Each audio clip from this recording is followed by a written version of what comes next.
Muy buenas noches, señoras, caballeros, bienvenidos al Gato al Agua. En teoría política de toda la vida de Dios hay una serie de competencias que se llaman regalianas. La cosa viene del francés, pero básicamente son las competencias atribuidas al rey, o séase, en términos modernos, al soberano.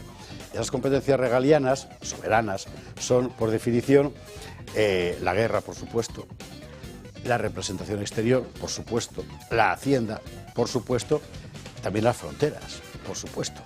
Es ese tipo de cosas que evidentemente un Estado no puede entregar. España lleva muchos años entregando progresivamente todas estas cosas.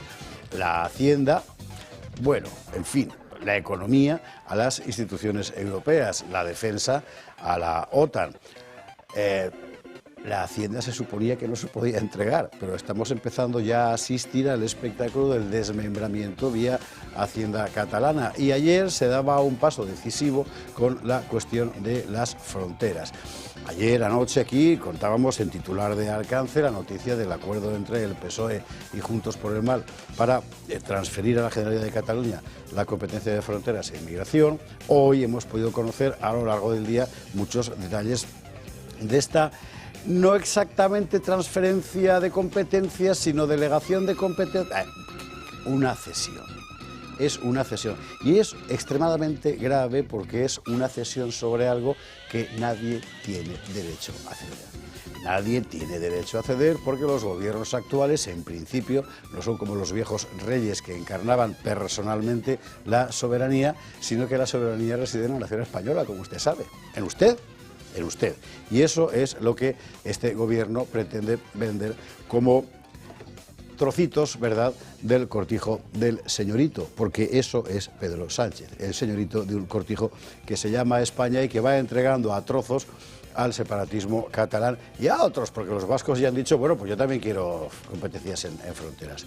Mire, es extremadamente grave y conviene ponerlo todo en el gran angular, porque la cosa es que, bueno, si es que Puigdemont le aprieta, sí, efectivamente, pero quiero recordar, y lo recordamos permanentemente, aquella vez que al entonces ministro de Justicia, hoy magistrado del Constitucional, Juan Carlos Campo, se le escapó en las Cortes aquello de que estamos en crisis constituyente. Crisis que nadie veía por ninguna parte, pero que ahora, con la perspectiva del tiempo, sí se ve. La han hecho ellos deliberadamente. El gobierno está embarcado en ese proceso y solo así se entiende todo lo que está pasando al mismo tiempo en materia de destrucción de la seguridad nacional vía inmigración ilegal, en entrega absoluta de cualquier atisbo de soberanía económica, ya sea sobre recursos, ya sea sobre, por ejemplo, el campo, ya sea ahora en esta entrega de competencias típicas de un Estado, como son las fronteras, a un gobierno regional. Es una traición al pueblo, es una traición al pueblo español. El soberano es usted, el soberano es el pueblo. Lo público significa eso, no que sea la titularidad del Estado. Lo público es lo que pertenece al pueblo, al conjunto de la soberanía. Sánchez le acaba de robar a usted otra vez la cartera. A lo mejor no la puede recuperar, pero que por lo menos sea consciente usted de ello. Nos están robando la nación y los cómplices están por todas partes.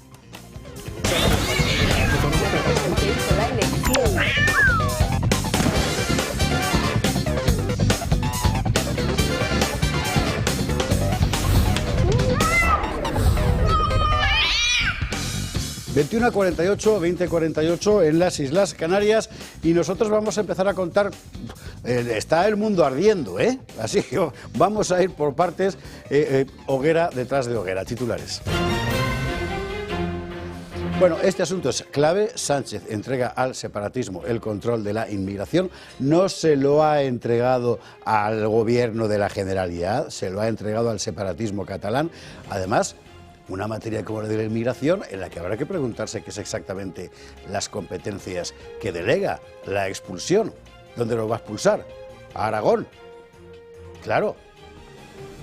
La Guardia Civil, por cierto, ya ha empezado a protestar, las asociaciones de la Guardia Civil, por el asunto de las fronteras. ¿Quién va a vigilar las fronteras? Esto es toda una auténtica locura y la detallaremos. A lo mejor no es un asunto desconexo de este otro. Desde que gobierna Sánchez, el PSOE, en fin, el gobierno, ha nacionalizado a cerca de 1 millón de inmigrantes. 1 millón. 250.000 de ellos marroquíes, no digo musulmanes, marroquíes específicamente. Bueno, se ve que no les gusta su pueblo y tienen que construirse otro, se lo están construyendo así. En materia de política internacional, Zelensky dice ahora que acepta el liderazgo de Trump para la paz. Aquí les dijimos el primer día, yo, en fin, si no se lo digo yo, pues no se lo va a decir nadie, que mucho cuidado con sacar conclusiones precipitadas, que esto era una partida, que había que ir viendo jugada a jugada, que no podíamos juzgar cada movimiento como si fuera un final en sí mismo, que otra jugada vendría después. Y aquí gente que es mucho más mala y más lista que usted y que yo, tiene las jugadas calculadas. Y esto es lo que estamos viendo. Ahora estamos en esta. ¿Esto qué significa? Pues significa muy probablemente que Zelensky ha vuelto a Kiev y allí le han dicho los suyos: ¿tú estás loco, muchacho? Bueno, y ahora estamos en que acepta el liderazgo de Trump para la paz. En fin, justo mire qué cosa más curiosa el día que Trump decide suspender la ayuda militar en Ucrania. A lo mejor tiene algo que ver. Y mientras tanto llega Ursula von der Leyen, comparece ante la prensa y en 1 minuto y pico de comparecencia explica que Europa se rearma porque Europa tiene que hacer frente a las amenazas y en Europa no hay seguridad. Vale, lo ha dicho y se ha marchado, no ha aceptado ninguna pregunta y la pregunta evidente es, bien sí, nuestra seguridad corre peligro exactamente frente a quién, porque eso es lo que no ha dicho. Tenemos que rearmarnos todos frente a quién. Piensa lo mismo un eslovaco, ya veremos que no, que un inglés, ya veremos que no. Por otra parte, ¿qué tiene que ver Úrsula con el Reino Unido, que no es un país de la Unión Europea? ¿Qué tiene que ver Ursula von der Leyen en materia de defensa, que no forma parte de las consecuencias, perdón, de las competencias de la Unión Europea, que es un tratado, no es una alianza militar? Bueno, lo contaremos. Y en materia de política social vamos a contar algo que es extremadamente importante. La última cifra acerca del patrimonio de los jóvenes es que cae un 73% en 20 años. En términos de patrimonio, un joven hoy es un 73% más pobre que hace 20 años. Hay una generación entera a la que se está privando de las posibilidades materiales concretas de construirse un proyecto autónomo de vida. No tendrás nada y serás feliz. ¿Feliz quién? María Jesús Montero. ¿Quién más? Vamos a contarlo porque así se están pudriendo nuestras sociedades y no solo la española, aunque en nuestro caso huele peor. Y como no queremos que pase un día sin recordar lo que sigue pasando en Valencia, vamos a ver imágenes de cómo está ahora mismo Chiva. Por favor, vamos a verlas. Vamos a ver. Fue el 29 de octubre, si yo no recuerdo mal. Ayer era 3 de marzo. Eso que está viendo usted es el agua correr como le da la gana por allí. ¿En qué país vivimos? Noviembre, diciembre, enero, 3 meses y pico han pasado. Noviembre, diciembre, enero y febrero, efectivamente, estamos en marzo. 4 meses. 4 meses y eso está así. Se lo explico a Miguel Durán, aquí presente en la mesa. Básicamente lo que ves es el agua corriendo como le da la gana. Alrededor, todo destruido, cenagales, barro, sin cauces, en fin, esto es un auténtico desastre. El delegado, como usted sabe, del Gobierno valenciano para la reconstrucción es el teniente general Gam Pámpolos, militar al que yo, por cierto, conozco y que es un tipo de primer calibre, pero ya puede ser de mucho calibre que si no le das excavadoras, pues tú me contarás. Y este es el problema. El Gobierno tiene abandonada a Valencia y además tiene a una buena parte de los valencianos, no mayoritaria, pero una buena parte completamente alienada con un psicotrópico político que hace que digan que la culpa la tiene Mazón. Bueno, es una auténtica vergüenza. En fin, y aquí no dejaremos de recordarlo en ningún momento. ¿Hoy con quién? Pues con nuestros contertulios de esta noche, donde, por cierto, abrazos cordiales a los contertulios habituales que están hoy viendo el fútbol. Saludos cordiales a los que nos habéis empezado a ver después del partido echando para atrás con el mando, que esto es lo bueno que tienen las plataformas. Y sobre todo, saludos muy cordiales a los que a pesar del fútbol sí están hoy aquí, sí señor, como espartanos. Ana Cuartero, muy buenas noches, ¿cómo estás? Pues muy buenas noches, encantada de estar aquí con vosotros en una tertulia que promete ser muy interesante, muy interesante. Joder, sí, se me ha olvidado decir que además hemos hablado de Jessica también, de lo último. Es que aquí se van acumulando las cosas, madre santa. Ana, bienvenida, buenas noches. Mil gracias. Doña Gabriela Camuñas, ¿cómo estás? Muy bien, muchas gracias. Encantada de estar aquí de nuevo, también acompañada. Y nada, celebrando un poco las palabras de Zelensky, ¿no? Que se repliega bueno, a lo que ha dicho Trump, efectivamente, o a la posición de Trump en menos de un día, después de que suspendiera el envío de armas. Y hay en el tuit de Zelensky, que me ha gustado mucho, dice, bueno, que sí, que efectivamente hay que aceptar el liderazgo de Trump, pero que Strongly además... leadership, que recordar que dice, ¿no? Sí, y luego dice algo así como que le agradece el apoyo y el envío de las Javelins, que son un armamento antitanque, ¿no? Sí, sí, unos misiles, unos cohetes. Sí, exacto. Entonces, bueno, parece que las palabras de Zelensky sí que son dardos o armamento antitanque para aquellos sincronizados, ¿no? Que a ver ahora, por claro, la guerra. Esto es la otra. A ver ahora, queridos compañeros del mundo liberalio, lo que contéis mañana, porque lleváis 24 horas poniendo verde a Trump y ensalzando al héroe Zelensky y su resistencia feroz, ¿verdad?, frente al hombre del pelo naranja. Estoy deseando leeros mañana, a ver qué es lo que inventáis. En fin, de verdad, por favor, es un poco de perspectiva. Imaginaos vosotros el Congreso de Viena.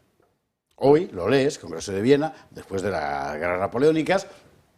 Claro, lees el resumen y sabes cómo acaba, ¿no? Imaginaos que en el Congreso de Viena hubieran estado todos vosotros, tuiteando todo el día, según salía por allí Metternich, Talleyrand, Metternich es un fascista, Talleyrand es francés, hay que verlo francés. O sea, no os habríais enterado de nada. Claro, así que tranquilidad y un poco de perspectiva. En fin, Metternich y Talleyrand. Bueno, Gabriela, bienvenida, buenas noches. Don Miguel Talleyrand, don Miguel Durán, ¿cómo estás? Talleyrand, propiamente, ¿no? Muy buenas noches, ¿cómo estás? Es que Bien. Miguel Metternich queda muy raro.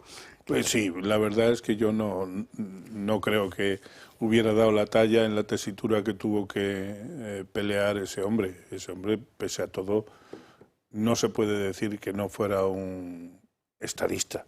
¿Quién? Metternich.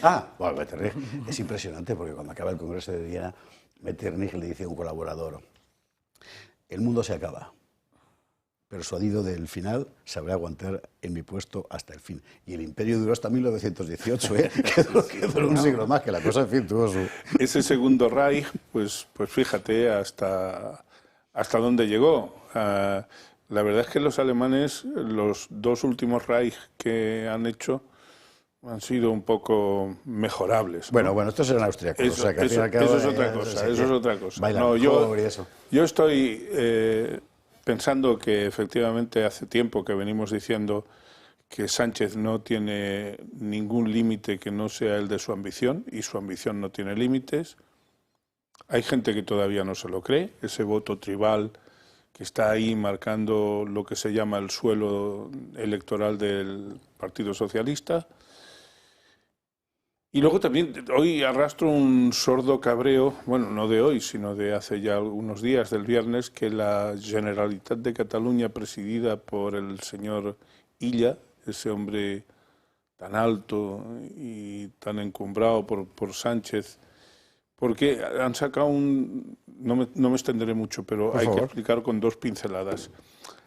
En Cataluña, las personas jurídicas, que son la mayoría, que tienen 5 o más pisos, viviendas, en alquiler, ahora si se la quieren vender, tienen que pasar una comunicación a la Generalitat para que la Generalitat, en el plazo de 3 meses, sumando el mes de notificación y los 2 que tiene para pensárselo, decida si ejercita el derecho de tanteo y retracto sobre la compraventa concertada entre particulares. Esto huele a colectivización que apesta. Vamos a ver, si yo lo entiendo bien, el gobierno autonómico catalán se atribuye el derecho a intervenir como opción prioritaria en cualquier compraventa entre particulares si tiene más de 5 pisos. Así es. En términos... ¿Con qué derecho? Quiero decir. El derecho que se irrogan ellos, habiendo promulgado una norma que ya algunos estamos pensando en ver qué dice don Cándido Conde Pumpido, ¿no? Pero en todo caso es un disparate, es un disparate de tal naturaleza, representa una agresión tan directa y tan injustificable. Pero ¿el objetivo cuál es? Se supone que combatir la especulación y todo eso. Es que ni siquiera tratando de hurgar en cuál pueda ser el objetivo, uno alcanza a saber cuál es lo que en derecho llamamos la ratio legis, ¿no? Es decir, Es que esa es la cuestión, efectivamente. no se puede, salvo intervenir en el mercado, dice la norma que cualquier vivienda que se compre en esa situación pasa de inmediato a ser vivienda de protección oficial, quiero decir, vivienda contingentada, limitada en cuanto a precios y demás. Bueno, ¿esto qué significa? Pues lo único que uno puede explicar es que la Generalitat quiera convertirse en el principal tenedor... El principal tenedor de viviendas. De viviendas, claro. Bueno, pero lo malo de esto, igual que lo que ha referido antes de la delegación, entre comillas, de competencias en materia de inmigración, lo malo de esto es que son pasos que luego, salvo que venga alguien con los redaños de Trump, esto no lo mueve nadie después. Es decir, yo no creo que si alguna vez gobierna el Partido Popular sea capaz de revertir la cantidad de atropellos que están protagonizando. Hay que entrar a lo bestia, ¿eh? O sea, el que venga tiene que entrar a lo bestia. Y al estilo Trump, o sea, o Milei, en 30 días, darle la vuelta a todo. Sí. Que es, por otra parte, lo que suele hacer el PSOE, ¿eh? Bueno, el PSOE ya lo hizo Zapatero, por ejemplo. Exactamente. A Zapatero no le tembló el pulso al cargarse el plan hidrológico, la ley de educación, todas esas cosas. Y las tropas repatriadas desde, bueno, los soldados de interposición que había más o menos allí. Bueno, pero tú ves sinceramente, ¿A Feijóo? A Feijóo. Empuñando... Esa es la gran cuestión, ese es el gran problema, y por cierto, hoy seguramente podremos hablar de eso a propósito de todo lo demás. No puedes estar diciendo, Alberto, que, voy a decirlo en Román Paladino, que es impresentable un gobierno que hace que todos los españoles le paguen las putas a los ministros, cosa que es estrictamente cierta, y al mismo tiempo andar con la cosa de que la institucionalidad y que si pacto aquí, que si pacto allá, o sea, es que no puede ser. Es que no puede ser. Bueno, pues en Cataluña estamos así, de esa manera. Y en España, pues estamos como a Pedro Sánchez le conviene. Y no, lo malo es que ya uno no confía en que exista ningún mecanismo, como no sea pues una especie de victoria electoral clamorosa en la que Feijóo se vea obligado a aceptar un programa de máximos de Vox. No hay otra opción. Y antes de eso, él preferirá pactar con un PSOE sin Sánchez. Pues es muy posible. Y entonces se acabará España. No, y en ese caso, como he dicho antes y como hemos estado de acuerdo, nada de las tropelías que se están implantando vía Boletín Oficial del Estado será revertido ni siquiera a su origen. Exactamente. Y usted está diciendo, ¿pero qué poco imparciales son? Pues mire, pues sí, porque quiere usted que le diga, a veces la realidad te permite ser imparcial y a veces no, y ahora la situación es esta. Objetivamente, mire usted lo de las fronteras, que nos han robado, que nos están robando la soberanía, sí, para dársela a Puigdemont, o sea, es que en fin, es de locura, claro. Y esta gente viendo el partido, menos mal que esté usted con nosotros, a la publicidad. ¡Ay, por cierto, que no se me olvide! A partir del 1 de abril, y la fecha es puramente casual, empezamos ciclo de historia conmigo en el Club de Amigos. Vamos a ser todos los martes hasta el 1 de junio, un ciclo sobre cuestiones clave de la historia de España. Por ejemplo, el mito del atraso científico español. ¿No? Siempre hemos ido por detrás. No es verdad. ¿Por qué nos lo creemos? Lo explicaremos. ¿España desde cuándo existe? Que es otro debate habitual, sobre todo en redes. No, que España no existía antes de 1800. ¿Desde cuándo y por qué? Otro asunto. Y temas así que ya iremos anunciando en su conjunto en breves días. Pero para que usted lo vaya teniendo en la cabeza, a partir del 1 de abril, ciclo hasta la primera semana de junio, ciclo de historia, todos los martes, aquí a las 7 de la tarde en el Club de Amigos. O sea, 9 episodios. Oye, no los he contado. Yo es que me tengo...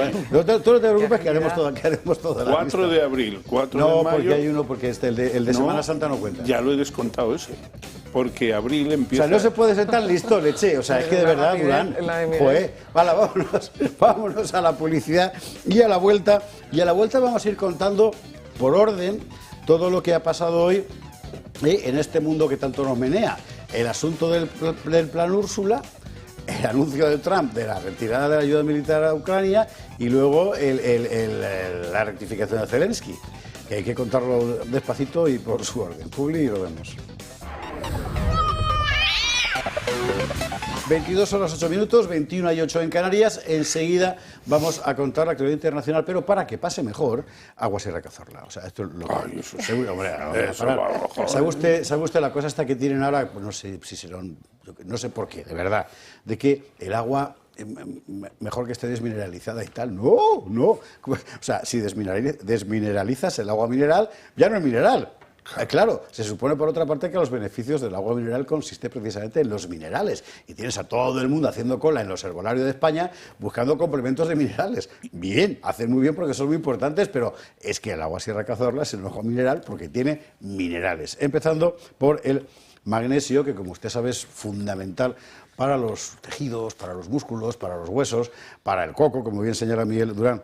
También, y Agua Sierra Cazorla tiene 41 miligramos por litro de magnesio. O sea, con 2 litros de agua al día, de Agua Sierra Cazorla, tienes el 30% de las necesidades diarias de magnesio. Además, los bicarbonatos, 400 miligramos por litro, y de sodio solo 1,3 miligramos por litro, con lo cual para hipertensos es absolutamente ideal. Y si encima usted quiere exquisiteces, pues tiene las bebidas, los refrescos con sabores de naranja, limón, etcétera, sin azúcar y sin gas, elaborados con Agua Sierra Cazorla, o la bebida isotónica Evo 2 para después de una horita de steps en el gimnasio. Ideal, Agua Sierra Cazorla. Y yo le aconsejo que entre en la web y busque además, porque es todo un mundo lo que han construido allí en torno y si al agua. no bebe agua Cazorla, no podrá cantar eso de soy minero. Por lo del mineral, digo. Bueno, es una chorrada lo que acabo de decir. Bien, esto se puede borrar, ¿no? Del programa. Más que nada para que no pese como propio perpetuo en la carrera televisiva de Miguel Durán. No, es simplemente decir, con el mundo que vivimos no nos permitimos decir al cual de vez en cuando una cierta sandez. No es el agua mineral no tiene nada de sandez. Estás metido en un jardín mejor. Sal de Miguel, fuera del jardín. Vale. Vamos para jardines, el de Úrsula.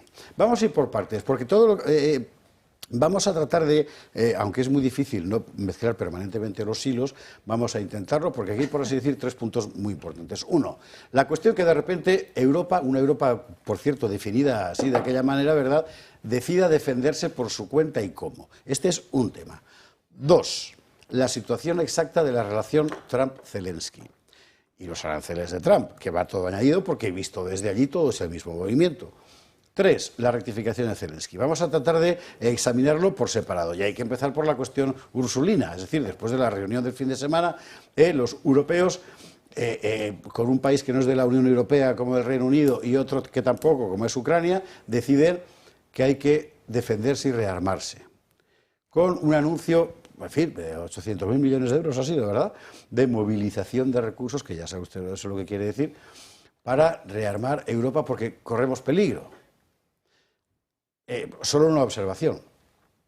¿Sabe usted que un clásico de la teoría política, que es Carl Schmitt, dice que lo político empieza por señalar al enemigo? Siempre es la primera opción. Hay alguien que te amenaza y que lo percibes como tal. Bueno, cualquier alianza defensiva, lógicamente, parte de la premisa de que hay que defenderse frente a alguien.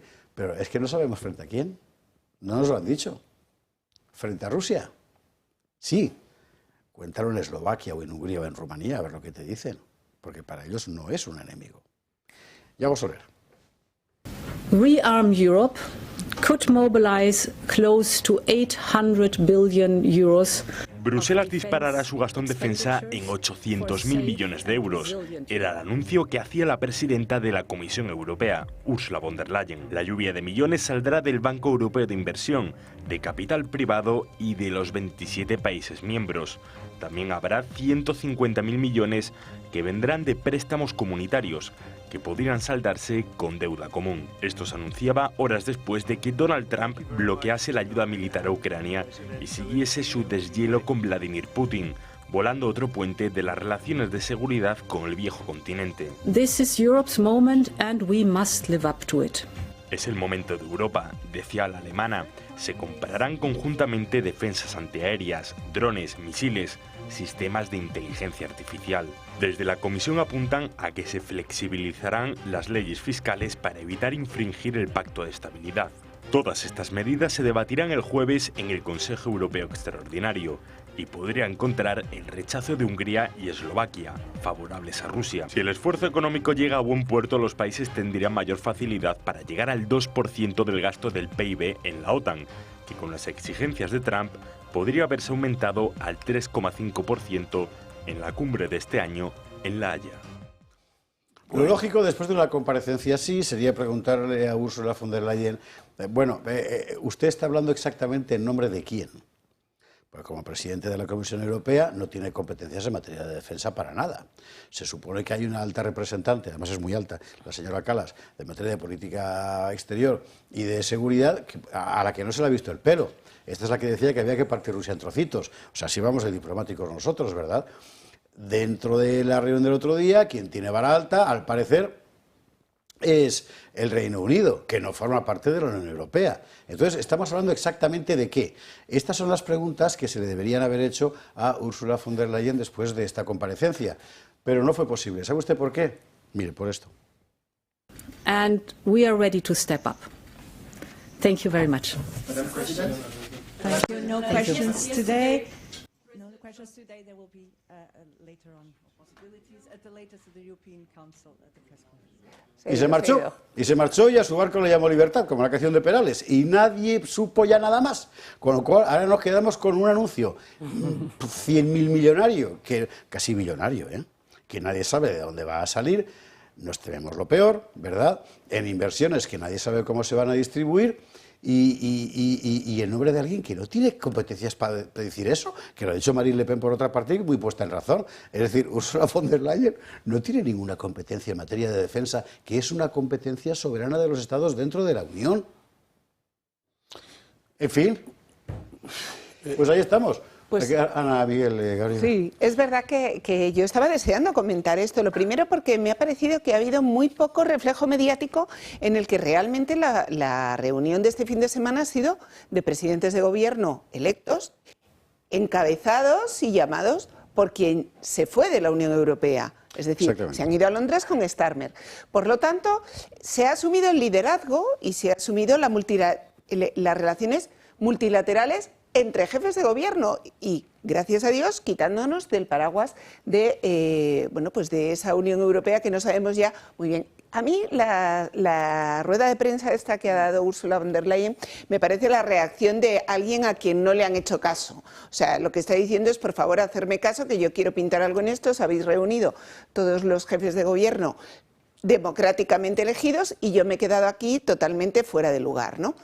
Pero habría que hacerle además más preguntas. Ella anuncia 800.000 millones de euros en inversiones para crear lo que yo ya vengo varios días comentando en varios de los chats, que detrás de toda esta puesta en escena realmente lo que subyace y de lo que ya se habló desde hace bastantes meses, hay una intervención bastante interesante en YouTube en la que se cuenta precisamente que en el 2022 ya hubo un intento de alcanzar la paz en primavera, en Estambul, efectivamente, en una reunión que los británicos y seguramente el mundo Biden frustran. Y no se cuenta que, por cierto, dos de los representantes ucranianos que estaban a favor de la firma se suicidaron misteriosamente. Bueno, misteriosamente, pero la realidad es que a partir de ahí surge toda esta corriente de querer construir esta defensa europea.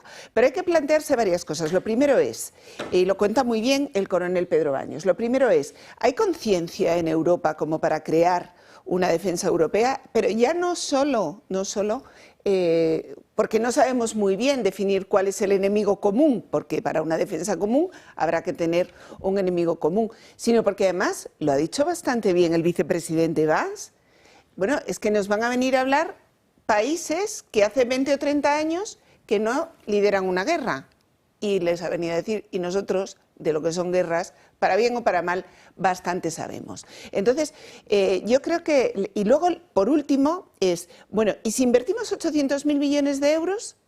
¿A quién le vamos a comprar la tecnología militar? Porque esa es la siguiente. Pues efectivamente. Porque ahora Sí, sí. mismo los líderes en tecnología militar en las ferias militares en España, y os animo a que os deis una vuelta, son los turcos. Sí.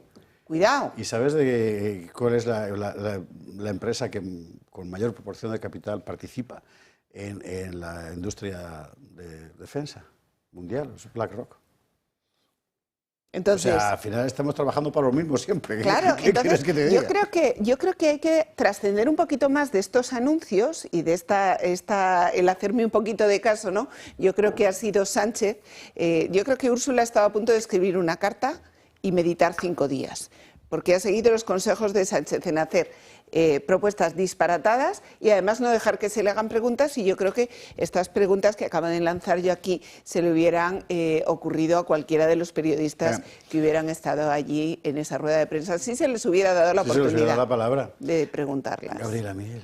Sí, no, o sea, lo que vemos otra vez es la irrelevancia de la Unión Europea en temas y en conflictos a nivel internacional. Pero ¿no? porque no es su función. Efectivamente, pero y ya más que identificar al enemigo, como dice Chesterton, ¿no? O sea, que el soldado no lucha no lucha odiando lo que tiene delante, sino porque ama lo que tiene detrás. Ya. Entonces, ¿qué quiere defender la Unión Europea?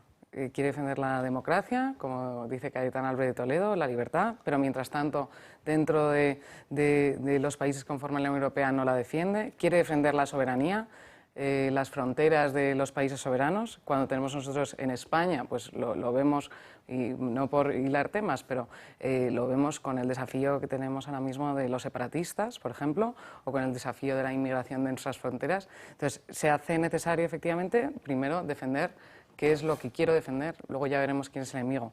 Luego, parece que hay muchas mentalidades que viven todavía en un mundo en el que todavía no ha caído el talón de acero, ¿no? Entonces, pues tenemos un enemigo que es Rusia y el mundo es bipolar. Entonces tenemos Rusia y el resto de países. Y también parece que hay muchos que no se han dado cuenta, después de la caída de las Torres Gemelas, que el enemigo muchas veces pues crea que lo tengo dentro de mis fronteras y que puede, por ejemplo, venir pues de temas de pues una inmigración irregular donde no filtro a quién entra a mis fronteras y puedo tener ahí un problema interno, ¿no? Entonces, por otro lado, también tiene mucha gracia que había un tuit que me ha hecho gracia ayer, que era 500 millones de europeos le piden a Estados Unidos, que tiene 350 millones, que nos defienda frente a Rusia, que tiene 140 millones, ¿no? Ese es un clásico. Exacto. Pero ¿sabes qué pasa, Gabriela?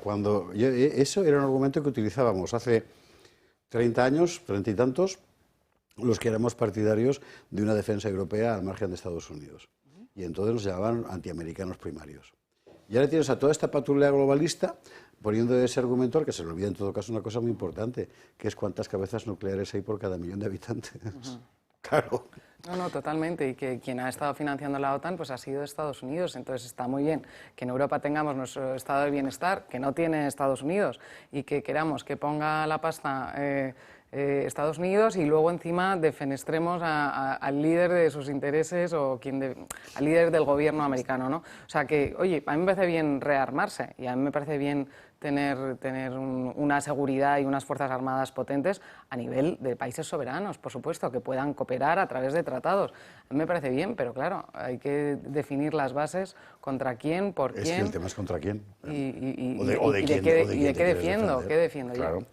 Miguel Durán, ¿tú A contra mí, quién? todo esto del si vis pacem para bellum, o sea, si quieres la paz prepara bien la guerra, es tan antiguo como la especie, casi bien, ¿no?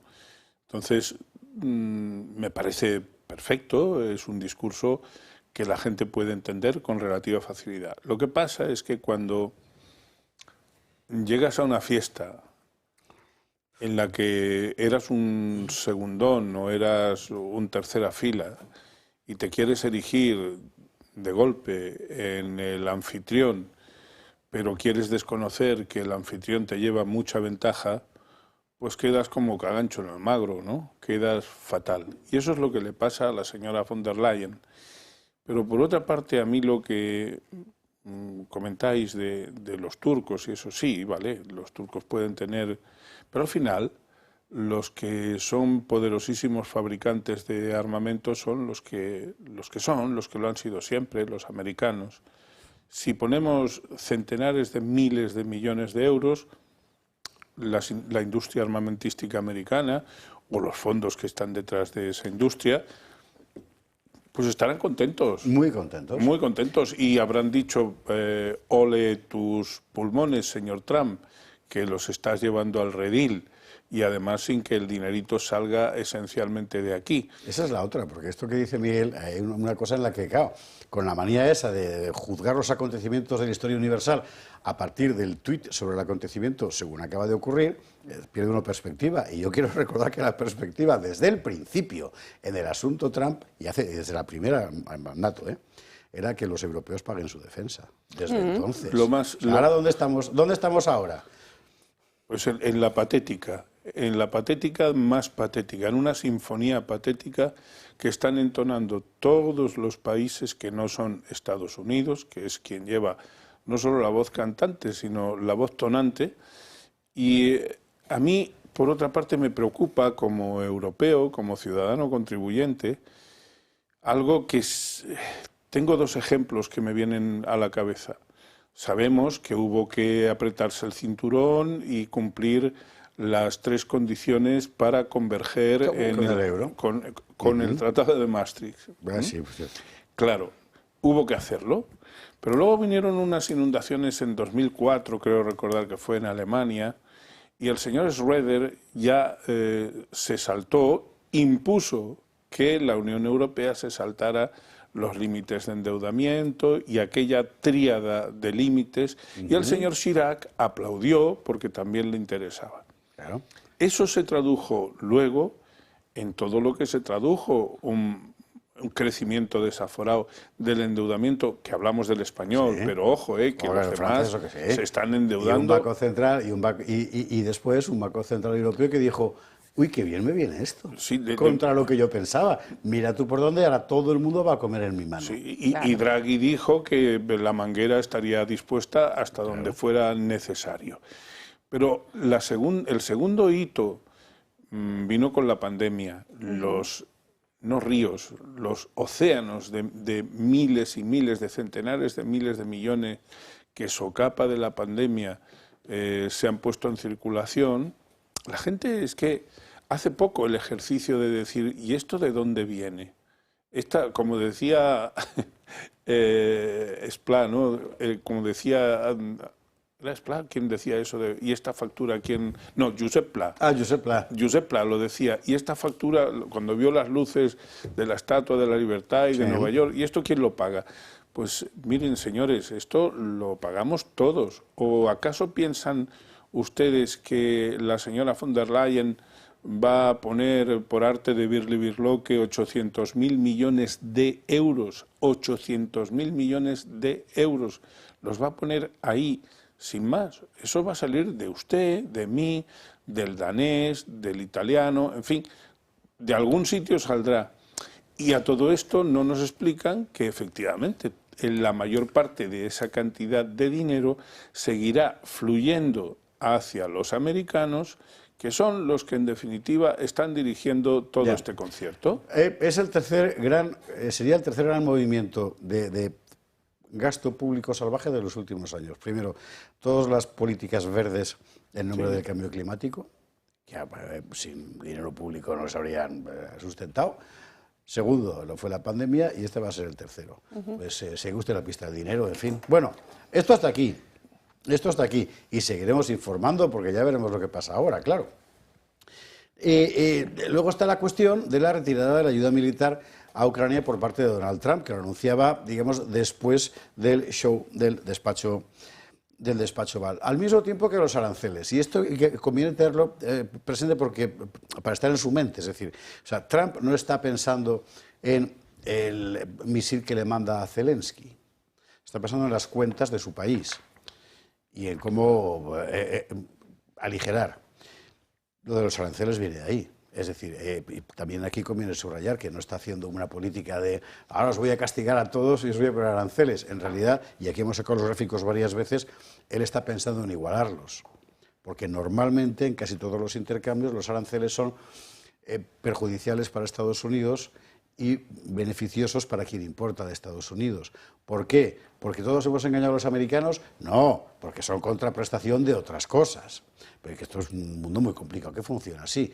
Ahora, ¿qué va a hacer? Pues la batalla arancelaria con unos y con otros para obtener otras cosas a cambio. Y todo eso a la vez.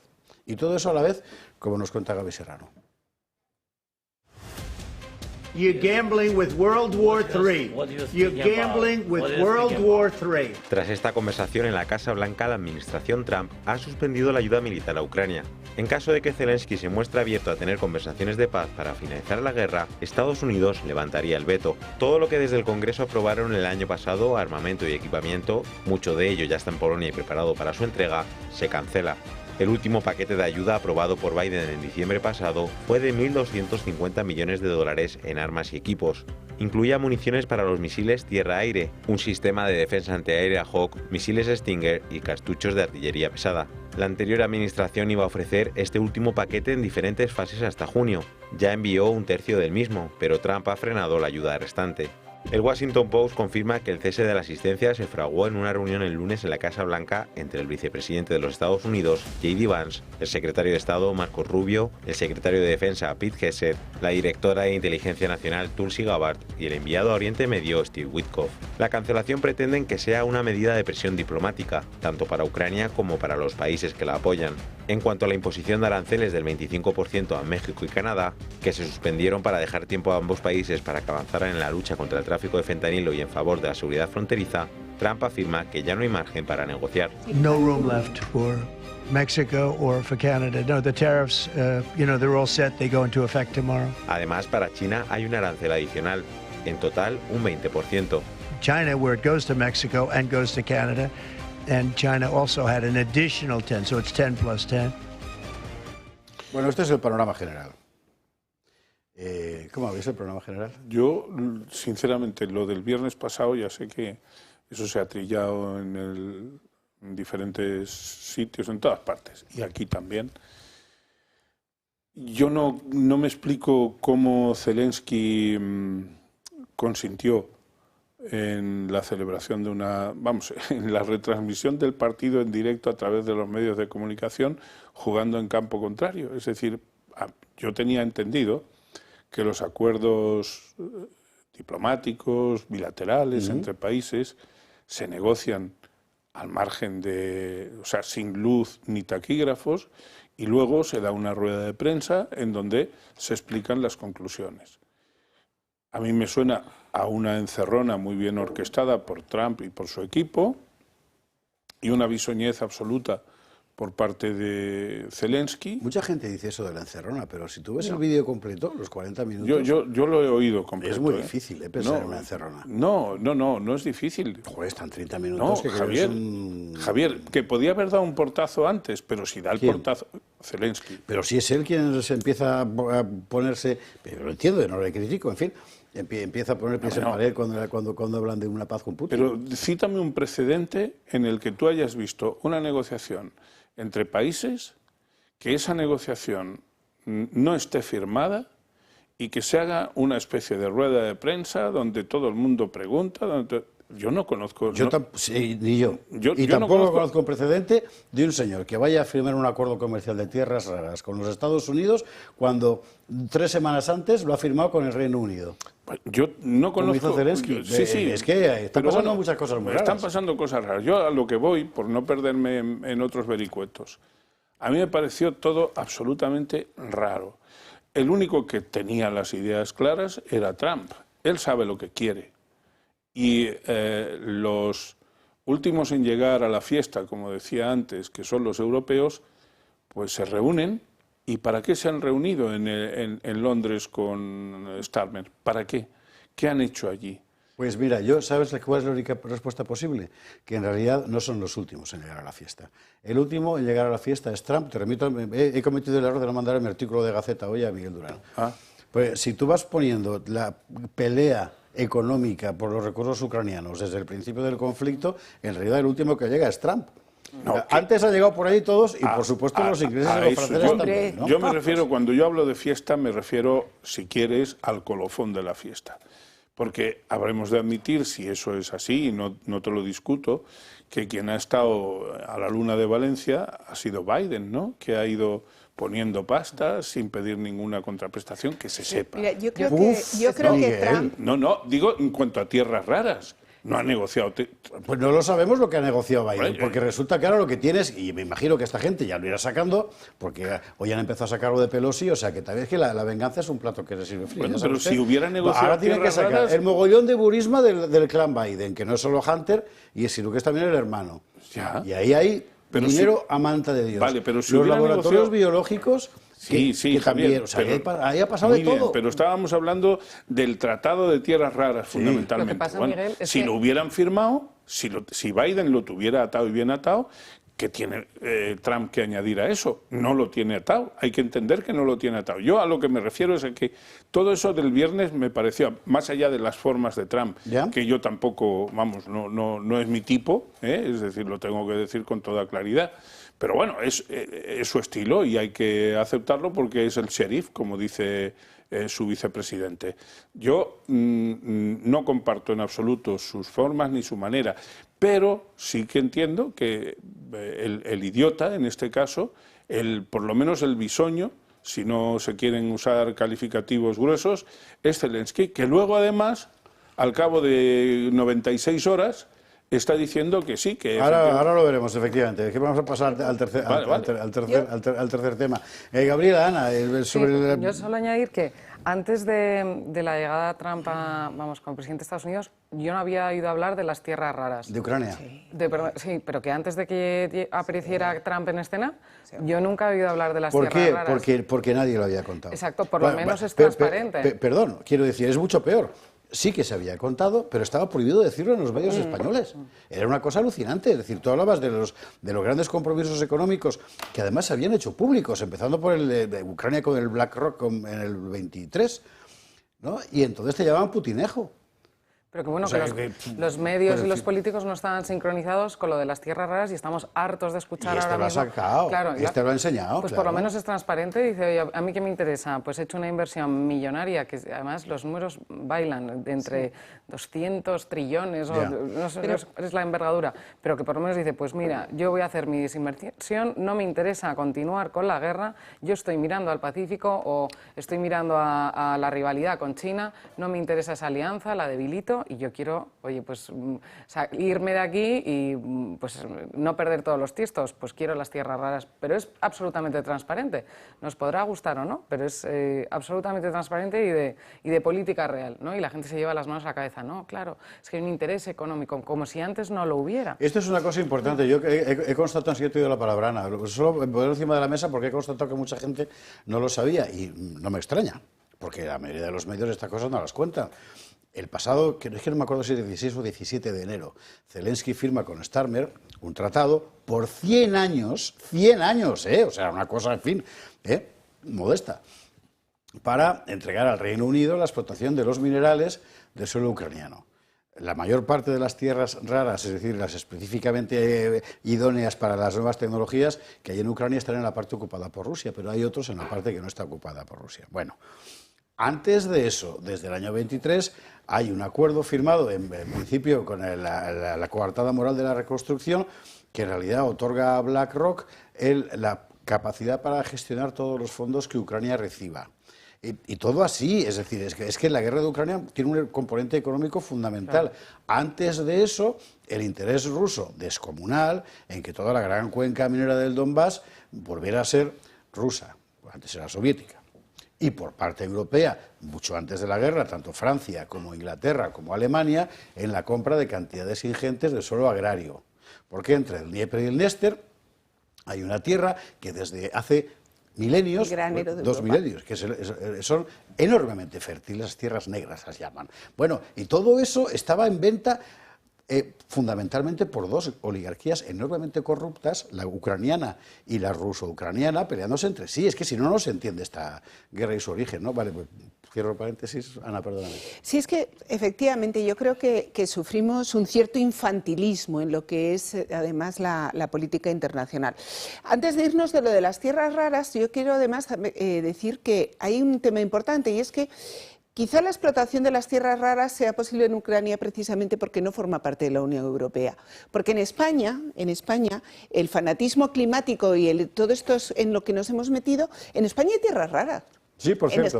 En España se acaba de descubrir un yacimiento que es el capaz... campo de Montiel. Claro, Atentos al informe de mañana de Yago Soler aquí en El Gato al Agua, que va a flipar usted con la cantidad de tierras raras que hay en España. Bueno, es que además tenemos una mina de litio.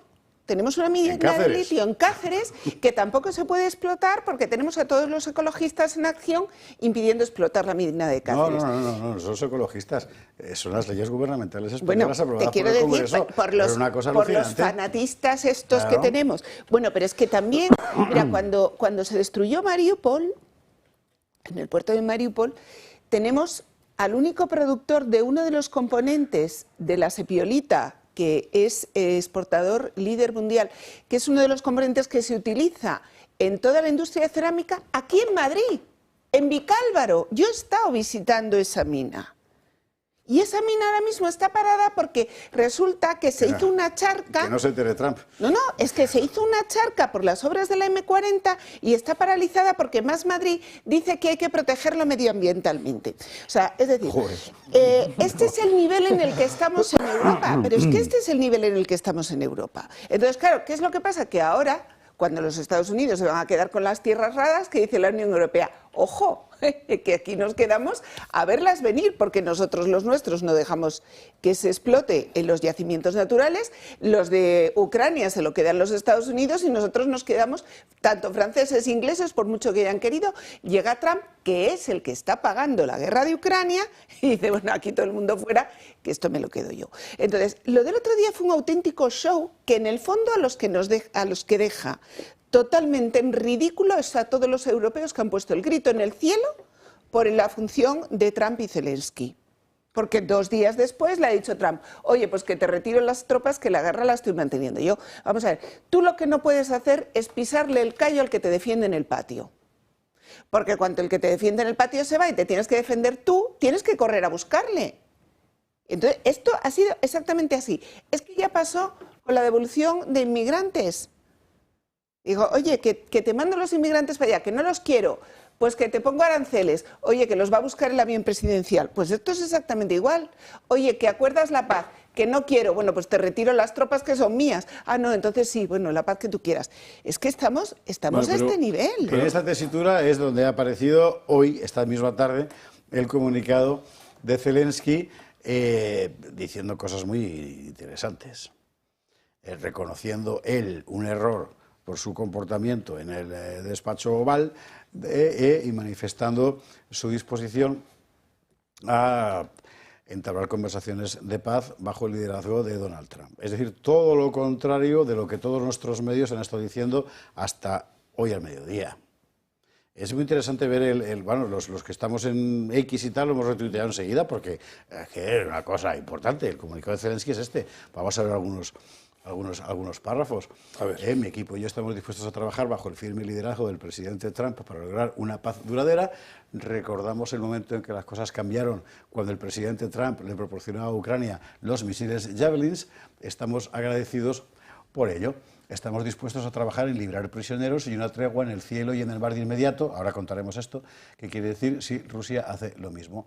Nuestra reunión en la Casa Blanca el viernes no salió como se esperaba. Es lamentable que haya sucedido así. Es hora de corregir las cosas. Nos gustaría que la cooperación y la comunicación futuras fueran constructivas. Bueno, esto del mar y del aire tiene que ver con lo siguiente. Si no consigue Zelensky, si no consigue Ucrania, porque esto ya no es una cuestión solo personal, que no haya ataques aéreos. De hecho, vamos a ver, perdón, es que si no se cuenta todo es un poco complicado. El otro día Ucrania atacaba un gasoducto Nord Stream turco, de un país de la OTAN, que ha puesto el grito en el cielo y ha pedido explicaciones a la OTAN por esto, Turquía. Bueno, Eso por un lado. Por otra parte, Rusia anunciaba una ofensiva, ellos, o sea que no lo han hecho, claro, porque si no, no lo cuentas, de 500 drones sobre Ucrania, van por el cielo, evidentemente, de ahí la cuestión de esa tregua en mar y aire. ¿Qué dicen los rusos? Claro, para que tú puedas atacar por tierra sin problemas. Ellos pedirán un alto fuego global. Esto para que se entienda lo que quiere decir cada frase de este comunicado, en el cual, no obstante, lo fundamental es: siento que haya salido mal. ¿Se acuerda usted aquello que dijo Juan Carlos cuando le pillaron con lo del elefante, no? Y no volverá a ocurrir. Bueno, pues un poco lo mismo, y estoy dispuesto a aceptar el liderazgo del elefante, o sea, de Trump, para entablar negociaciones de paz. Bueno, pues ahí estamos. Esto es una enmienda a la totalidad sobre sí mismo que hace Zelensky, pero que de paso también supone la misma enmienda respecto de todo el corifeo de mandatarios europeos. Porque no cita ni una sola vez a la Unión Europea en ese comunicado. No solamente por eso, sino por lo que todos conocemos.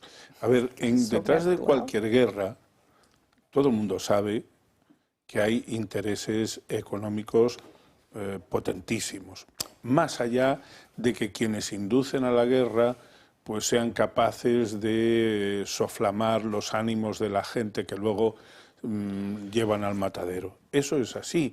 Y los que nos gusta la historia, pues incluso hasta podemos conocer más detalles que el ciudadano medio que no le gusta la historia. A mí no me sorprende nada de esto. Lo que sí es sorprendente es que exista una voz tan unívoca en el mundo mediático español, occidental, del occidente europeo, que ponga el acento exclusivamente en la agresividad de Putin, en lo asesino que es Putin, porque si en algo también tiene razón Trump, yo no sé si él lo hubiera hecho, si hubiera hecho lo que ahora dice, pero si en algo tiene razón es que esta guerra no debió existir. Esta guerra perjudica fundamentalmente a Ucrania, que son los que están poniendo los muertos, bueno, y a Rusia, pero no son grandes gerifaltes los que caen, a Europa occidental y a todos los que hemos padecido también una determinada crisis que hemos ido paliando en cierta medida porque aquí la máquina del dinero se ha puesto a funcionar.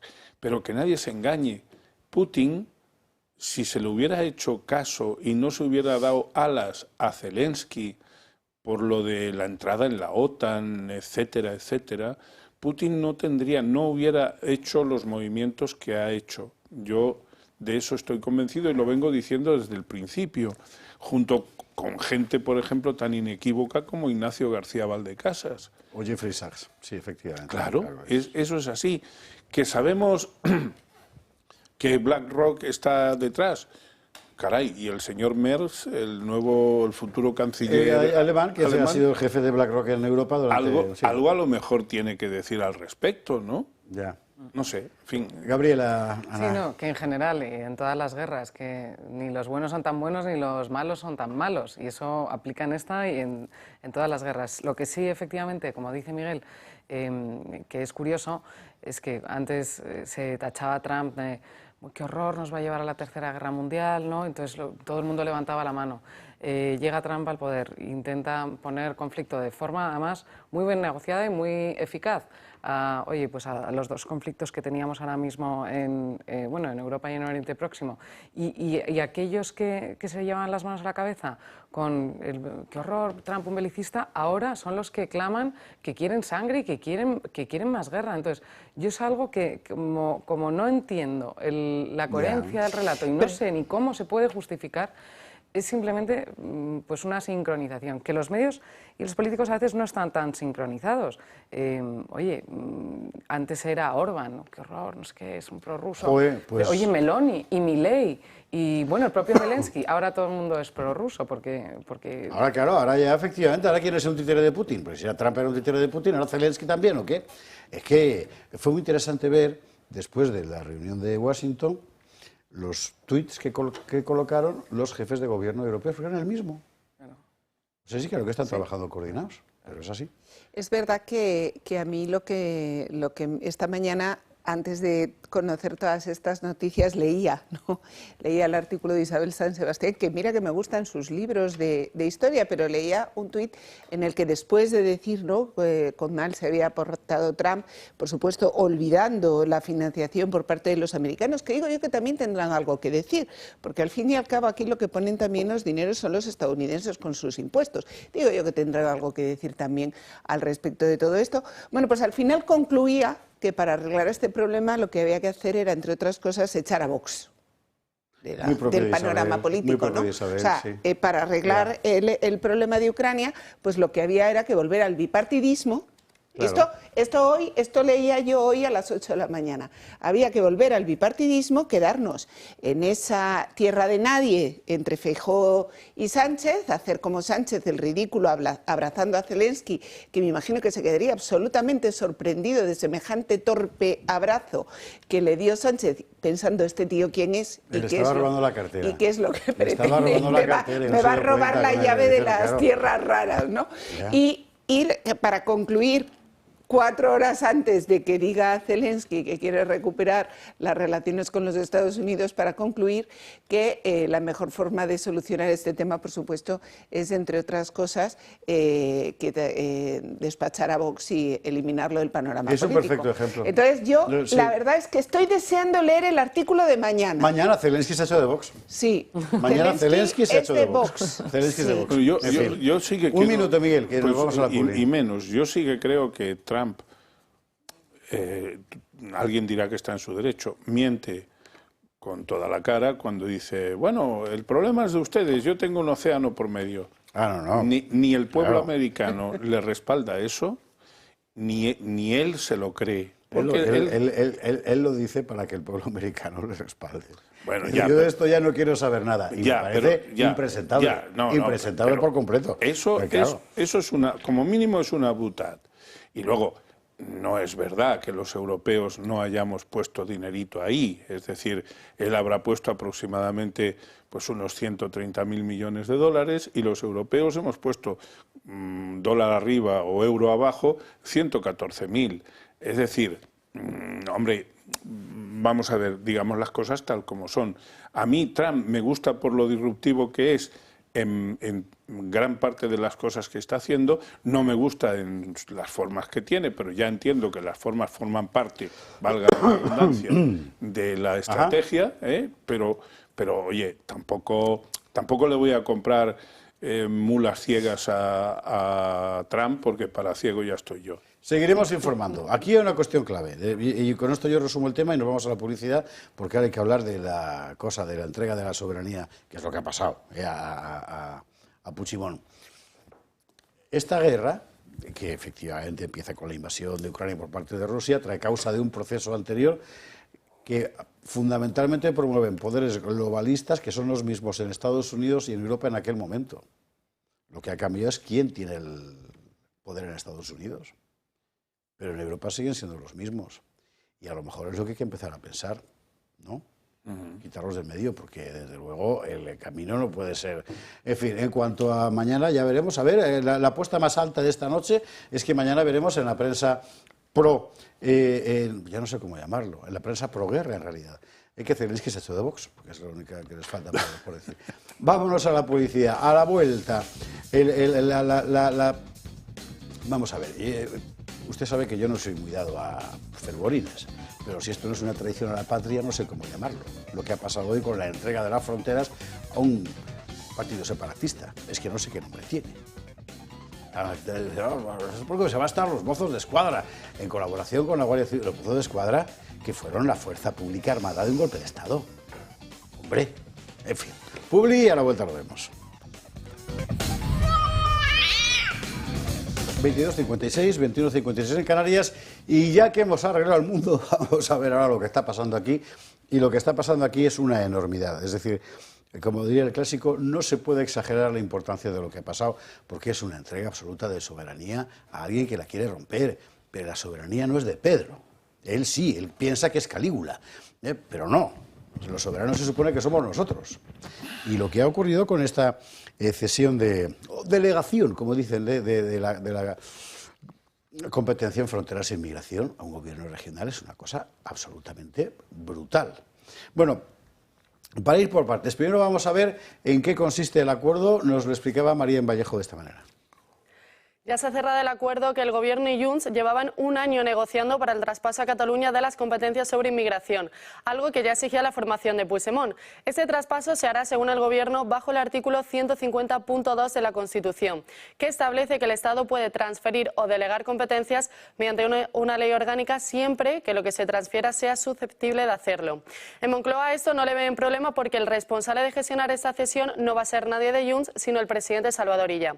¿Y en qué consiste exactamente este acuerdo? Pues ha sido Junts esta mañana en una rueda de prensa quien ha desglosado los puntos de este pacto. Cataluña se va a configurar como una ventanilla única en su territorio. Esto quiere decir que será esta comunidad la que expedirá el DNI para los extranjeros que así lo consideren. Los Mossos, por otro lado, serán los encargados de gestionar la seguridad de puertos y aeropuertos junto a la Guardia Civil y a la Policía Nacional. Se traspasa también el control de fronteras, que también estará bajo la mano de los Mossos. Respecto a esto, Cataluña podrá también gestionar la devolución de extranjeros cuando tengan prohibición de entrada. Estas expulsiones además se resolverán y se ejecutarán a partir de la propuesta de expulsión que formule la Generalidad de Cataluña. También se gestionará de forma integral los centros de internamiento de extranjeros. Este pacto se contempla también otra función más para los Mossos, que es la de prevención, persecución, protección y asistencia a las víctimas de trata y de explotación. Para todo ello se ha acordado incrementar el número de efectivos hasta los 26.800 agentes. Todo esto ha sido registrado ya esta misma mañana en una proposición de ley orgánica por parte de los grupos parlamentarios del Partido Socialista de Junts en el Congreso. Vale, que sepa usted que ese aumento de la plantilla de los Mossos de Escuadra lo va a pagar usted, porque lo está pagando Interior, ¿verdad? Y en detrimento de las condiciones de la Guardia Civil y de la Policía Nacional. Que sepa usted también que los inmigrantes que llegan a Cataluña no llegan en patera o en cayuco. Llegan generalmente con un visado turístico y luego se quedan allí, pues lo que haya. O sea, esa es la situación. ¿Los van a expulsar a dónde? ¿A dónde? ¿A otra parte que no sea Cataluña? Bueno, en fin, reacciones. Vemos las reacciones, Miguel, y enseguida vemos tu reacción también. Porque, claro, en el mundo político ha habido de todo. Yo quiero llamar su atención sobre la reacción de Puigdemont y en qué contexto lo pone él, que es la clave del asunto. Nos lo cuenta Gloria Sacristán. La nueva cesión de Sánchez a los independentistas ha levantado una gran polvareda. Para el líder de los populares, Alberto Núñez Feijóo, es una humillación sin precedentes. Esto es una humillación sin precedentes. Supone, en primer lugar, profundizar en la desigualdad de los españoles y, en segundo lugar, seguir desmantelando el Estado, concretamente en la Comunidad Autónoma de Cataluña. Ayuso acusa a Sánchez de pactarlo al margen de la ley. Me parece gravísimo, pernicioso para España entera. Son negociaciones que se hacen a espaldas de todos los españoles. ¿Cómo puede ser que cada día el gobierno esté dándole de comer y abono a Junts, a Esquerra, dependiendo de lo que quiera el socio del día? Mientras tanto, trocean España. Para Vox es un ataque a la soberanía nacional y a la seguridad de Cataluña.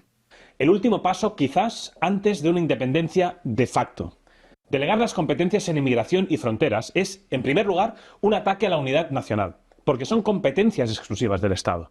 Y, en segundo lugar, es un ataque a Cataluña. El Gobierno defiende el acuerdo y se empeña en aclarar que es una delegación de competencias y no una cesión. Estamos hablando de una delegación de competencias, no de cesión, sino que es una delegación de competencias. Sin embargo, Podemos no está de acuerdo con esta cesión de competencias y amenazan que votarán en contra. No sé con qué votos pretende sacar adelante el Partido Socialista este acuerdo con Junts y con un planteamiento además tan abiertamente racista, pero desde luego con los votos de Podemos eso no se va a hacer. A UGC y Jupol también rechazan de manera tajante el acuerdo. Han emitido un comunicado en el que piden incluso la dimisión de Fernando Grande Marlaska y de Margarita Robles por ser cómplices, aseguran, de esta situación. Mientras tanto, los independentistas presumen de lo acordado. Asumen que ejercerán una competencia que solo ejercen los estados, aunque eso sí, descartan que este pacto sirva para apoyar los presupuestos.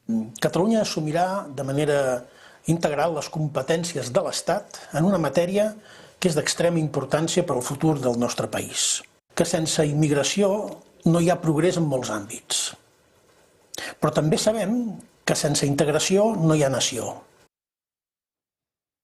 Y termina diciendo que esto es una competencia para ir construyendo nación, lógicamente. ¿Sabe usted por qué en el Consejo de Ministros ha aparecido hablando la ministra de Seguridad Social, la señora Ilma Sainz? Porque Marlaska no ha querido salir. Porque Marlaska había dicho por activa y por pasiva que no, que esto no podía hacerse. Bueno, se ha hecho. Así que se ha quitado del medio, pues con la gallardía que le caracteriza. Ahora, Miguel Durán, todo tuyo, venga. Pues con brevedad y concisión. Uno, los Mossos de Escuadra son prácticamente 20.000 criaturas, dentro de las cuales los hay que pueden ser proclives al independentismo y los hay que son netamente, se sienten netamente catalanes y españoles también. De eso hablo con conocimiento de causa. Desde esa perspectiva, a mí no me da ningún reparo, no me daría, lo pongo en condicional, ningún reparo que una fuerza policial como esa estuviera al frente del asunto. Lo que me preocupa, y voy al segundo punto, al 2, me preocupa que ninguno de los políticos intervinientes, marcadamente, señaladamente el señor Núñez Feijóo, no haya reparado en que efectivamente el artículo 150, párrafo segundo de la Constitución, dice que el Estado podrá delegar competencias que, por su naturaleza, sean delegables. Ese es el inciso que interesa aquí desde el punto de vista de la posible inconstitucionalidad de la ley orgánica que se tenga que aprobar. El de la naturaleza. El de la naturaleza, porque es una competencia que, como estás poniendo tú reiteradamente de manifiesto, es exclusiva y además es excluyente. Es decir, desde mi modesto punto de vista, no permite ser compartida en absoluto, no ya transferida, sino compartida con ninguna otra administración pública que no sea la que encarna la soberanía nacional per se.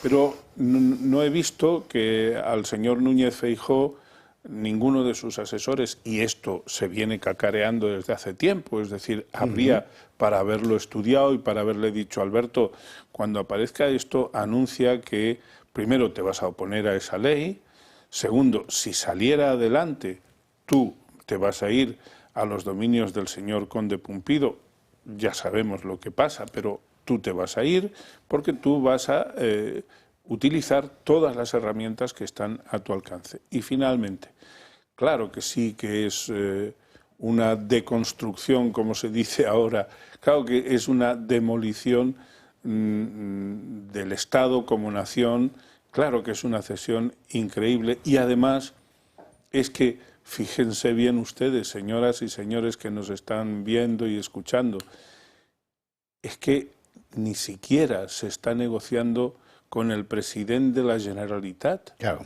No se está negociando con el señor Illa ni con la fuerza política que le da soporte. Y yo, por último, digo que vamos a ver, será muy interesante ver cómo podemos y cómo Sumar incluso son capaces de apoyar esto sabiendo que lo que preconiza Puigdemont es prácticamente igual que lo que preconiza la señora Orriols, es decir, la competidora es así xenófoba que existe en Cataluña y que se está abriendo paso y que bate palmas con las orejas con una cosa como esta. Algo respecto a la cuestión de la constitucionalidad ha dicho Tellado hoy. Ah, bueno, después. No, yo no lo ha dejado caer. Gabriela. Sí, no, lo primero, una precisión terminológica, porque efectivamente los estados y las naciones se definen precisamente porque tienen su integridad territorial, su unidad, la soberanía y la independencia. Entonces, lo primero, los separatistas son los que se hacen llamar nacionalistas o se hacen llamar soberanistas, cuando lo que están es exactamente quebrando el principio de lo que tiene que ser un Estado, ¿no? Entonces, eso, digamos, para centrar el debate. Ya no es una cuestión que sea constitucional o inconstitucional, que por supuesto es que es una concepción del propio concepto de Estado. Es decir, por ejemplo, la patria potestad no se puede delegar. Podrá alguien pues acudir al auxilio o a la cooperación para el cuidado de los hijos, pero no es indelegable, es que es consustancial, es nuclear al Estado, como bien apuntaba José Javier, a, oye, cuáles son las notas definitorias de lo que es un Estado. Entonces, aquí no se están cediendo competencias, lo que se está creando es un Estado de facto dentro de otro Estado bueno, pues que tristemente no podemos o tenemos pocos mecanismos para luchar contra eso. Los mismos también que están permanentemente defendiendo la soberanía de Ucrania, la independencia de Ucrania, la constitución ucraniana, ¿dónde están aquí? Porque yo no veo tampoco auxilio externo ni auxilio de Europa, ¿no? Con una posición frontal diciendo oye, esto es una quiebra del Estado soberano, íntegro, dentro de lo que es hoy el Tratado de la Unión Europea. En fin, luego más allá, pues problemas millones de seguridad nacional. Si ya lo hemos visto en Valencia, la descoordinación entre competencias, los problemas de si esto me compete a mí, no me compete a mí, esto es una cogestión que nadie sabe lo que es, o una cogobernanza, pero no son cesiones, sino que las compartimos con el auxilio. O sea, nos metemos en un galimatías que lo único que va a traer como consecuencia pues es un problema de seguridad nacional gordo y grave. Y ya no solo hay una doble claudicación, que es, efectivamente, constituye un Estado dentro de otro Estado, y además el concepto de nacionalidad, de frontera, de extranjería. También eso es una claudicación enorme, porque si ellos van a ser los que van a tener la competencia en inmigración, son los que van a definir también cuál es la nacionalidad, ¿no? Entonces, hay un doble efecto y una doble traición, por así decirlo, en esta cesión o en esta constitución de otro Estado que solo beneficia a un gobierno, no beneficia al resto de los españoles. Y ya solo como reflexión, claro, si las competencias que son inherentes al Estado las empiezan a ejercitar entes menores, que no son soberanos, pues yo no sé si vamos a ver a los Mossos también, pues no sé, en las misiones de paz en Ucrania, ¿no? Porque, oye, pues también eso quiebra lo que son la distribución de competencias también exteriores e interiores. En fin, es una noticia terrible, por supuesto. Hay convocada una concentración el próximo día, se lo voy a decir que no me quiero equivocar, de la plataforma plataforma de policías nacionales y guardias civiles,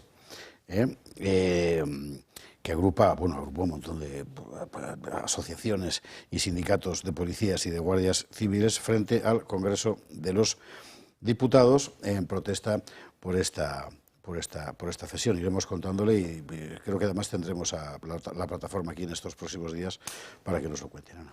Pues mira, yo quería hacer a ver si soy capaz de sintetizarlo, comentar tres aspectos importantes. El primero es que, a pesar de lo que decía Feijóo, yo considero que desgraciadamente sí que hay muchos precedentes, que la gravedad de esto está en todos los precedentes anteriores. Hay precedentes en un 1 de octubre, en un golpe de Estado, cuyos responsables han sido amnistiados muy recientemente. Y bueno, hablabas ahora de una concentración. Menos mal que no has dicho que la concentración la haya promovido el Partido Popular, porque es que ya pasó con la ley de amnistía y lo que hicieron fue contratar un disc jockey para que fuera a Sol, y aquello parecía más una fiesta que una protesta, ¿no? Que decíamos muchos de los que estábamos allí, esto no es una fiesta, que es una protesta, ¿no? Entonces, pues desgraciadamente hay muchos precedentes. Hay precedentes además en la condonación de la deuda, ¿no? Que ha servido esa deuda asumida sin control por el Gobierno de la Generalitat de Cataluña, precisamente para subvencionar ese golpe de Estado del 1 de octubre, precisamente para abonar esas políticas lingüísticas que han llevado a la desafección de todo el pueblo catalán, han profundizado en esa separación que es sentida ya por muchas generaciones, ¿no? Por lo tanto, no podemos decir, no se puede defender que esto sea algo sin precedentes, sino esto es la consecuencia de una evolución política permitida y en muchos muchas veces a la que no se ha hecho una oposición frontal. Luego, por otro lado, efectivamente hablaban de esa delegación de competencias y, como muy bien decíais vosotros, la competencia sobre la definición y la defensa de las fronteras es indelegable, porque la propia definición de frontera hace que dos personas no pueden defender una frontera, porque entonces, y ahí es a donde quiero llegar, se establece entre esos dos entes, se da el primer paso para el establecimiento de una frontera. Porque realmente Cataluña tiene dos fronteras físicas, una por mar y otra en los Pirineos, y aquí lo que subyace es la definición de una tercera línea de frontera entre Cataluña y el resto de España. Y eso es lo que realmente está en la cabeza de Esquerra Republicana, que es la definición de una frontera entre Cataluña y el resto de España. Por lo tanto, estamos ante efectivamente esa ruptura de hecho y esa retirada del Estado español del territorio de las provincias catalanas, ¿no? Pero igualmente esto no es más que el desembocar, ¿no?, de esa política que ya cogió, digamos, esa velocidad de crucero durante el COVID, cuando Sánchez se abandonó a la cogobernanza, a ese germen de un Estado confederal que fue asumido por todos y cada uno de los presidentes autonómicos y que a día de hoy, en el problema que hemos visto con las riadas de la Dana, sigue en el ADN de todos y cada uno de los presidentes de las comunidades autónomas en España. Y ahí están también parte de los precedentes. A día de hoy, todos los presidentes de las comunidades autónomas están pensándose qué van a hacer con la condonación de la deuda. Ninguno de ellos está pensando en arrimar el hombro para reconstruir, como hemos visto en las primeras imágenes que has mostrado en el programa, para reconstruir Valencia. De eso nadie se ocupa, eso a nadie le parece que sea solucionar los problemas de España. 12 de marzo a las 12 es la convocatoria, 12 asociaciones de policías y guardias civiles convocan protesta frente al Congreso de los Diputados, próximo 12 de marzo a las 12 del mediodía. ¿Nos vamos a la publi o quieres añadir algo más, Miguel Durán? No, yo simplemente que si puedo estaré ese miércoles a las 12 del mediodía. Perdón. Que estaré el miércoles 12 de marzo allá a las 12 del mediodía. A las 12. Pues allí nos veremos. Sí, señor. Bueno, vámonos a la publicidad. Venga, y ahora vamos a hablar de una parte importante que tiene que ver con esto, porque mientras Sánchez le deja a Puigdemont, le concede medidas restrictivas sobre la inmigración en Cataluña, al mismo tiempo lleva 1 millón de nacionalizados, Pedro Sánchez, de los cuales 250.000 son marroquíes, que se quitan el poder. Y que se nos ha olvidado decir que los vascos también quieren eso. Los vascos también quieren, sí, claro, efectivamente. Claro. ¿Y nosotros por qué no? Claro, evidentemente. Bueno, una cosa le cuento antes de la publi, esto es importante. El Café de la Ópera. La cena espectáculo más romántica y divertida de Madrid, que más cada temporada renueva su propuesta gastronómica inspirándose en las óperas y las zarzuelas más conocidas, creando una experiencia única para los sentidos. Todos los viernes y sábados a las 8:30, una cena cantada con las melodías más famosas de la ópera y la zarzuela en una noche llena de magia, emoción y sorpresas. ¿Dónde está eso? A escasos metros del Teatro Real y del Palacio Real, en pleno centro de la ciudad, con una acústica única en la sala y con su propia compañía lírica. Así que es un sitio fantástico. Si le interesa, llame 91-542-6382 para vivir la música como nunca, comiéndosela. Vámonos a la publicidad. A la vuelta, lo de las nacionalizaciones. Mire, este es evidente. Además, es que es la tónica. En Alemania, en Francia, en el Reino Unido. Tu pueblo no te gusta, hazte otro. ¿Cómo? Con gente de fuera. O sea, de estar estamos. Sí. 23:20, 22:20 en Canarias. No es que me esté usted viendo, Miguel Durán, no, gracias a Dios, que estoy aquí. No, esta cuerda no es para hacerle nada a Miguel, es el cargador del móvil que lo estoy quitando del medio. Pero hombre, ya lo de Miguel Durán estará usted pensando, ¿pero qué hace este hombre con eso? No, para nada. Lejos de mí cualquier animadversión a Miguel Durán, todo lo contrario. Lo de las nacionalizaciones. Tengan ustedes presentes, señoras y señores, que luego las sevicias y los martirios y las torturas me las hace fuera de antena. Exactamente, en antena nunca. No se atreve en antena. Por favor. Hablando de martirios, el asunto de las nacionalizaciones. Usted sabe que aquí tenemos la tesis de hace tiempo de que aquello de la gran sustitución no era una teoría de la conspiración, era una evidencia, y basta ver lo que está pasando alrededor en toda Europa y en España también. Y si alguien ha demostrado que no era una teoría de la Constitución, sino un proyecto político deliberado, es precisamente Sánchez, Pedro Sánchez, que desde que llegó al poder ha acelerado un proceso que venía de tiempos de Aznar y que ahora se ha disparado. Se ha disparado sin ninguna razón. Bueno, quiero decir, sin ninguna razón económica de beneficio para la comunidad. Miguel Gutiérrez se ha estudiado el asunto, las últimas cifras son alucinantes y merecían un informe Gutiérrez. El multiculturalismo es uno de los pilares ideológicos del gobierno de Sánchez. Por ello, el Ejecutivo recibe con los brazos abiertos a los inmigrantes ilegales, regulariza su situación y concede incluso la nacionalidad a cientos de miles de extranjeros. De 2018 a 2023, un total de 881.000 han adquirido la nacionalidad española. Es decir, en 6 años se ha nacionalizado a un número similar de personas que en los 16 anteriores. La inmensa mayoría de ellos proceden de Marruecos, 229.500. En ese lapso de 6 años han doblado sus nacionalizaciones anuales, pasando de las 25.000 a las 54.000 en 2023.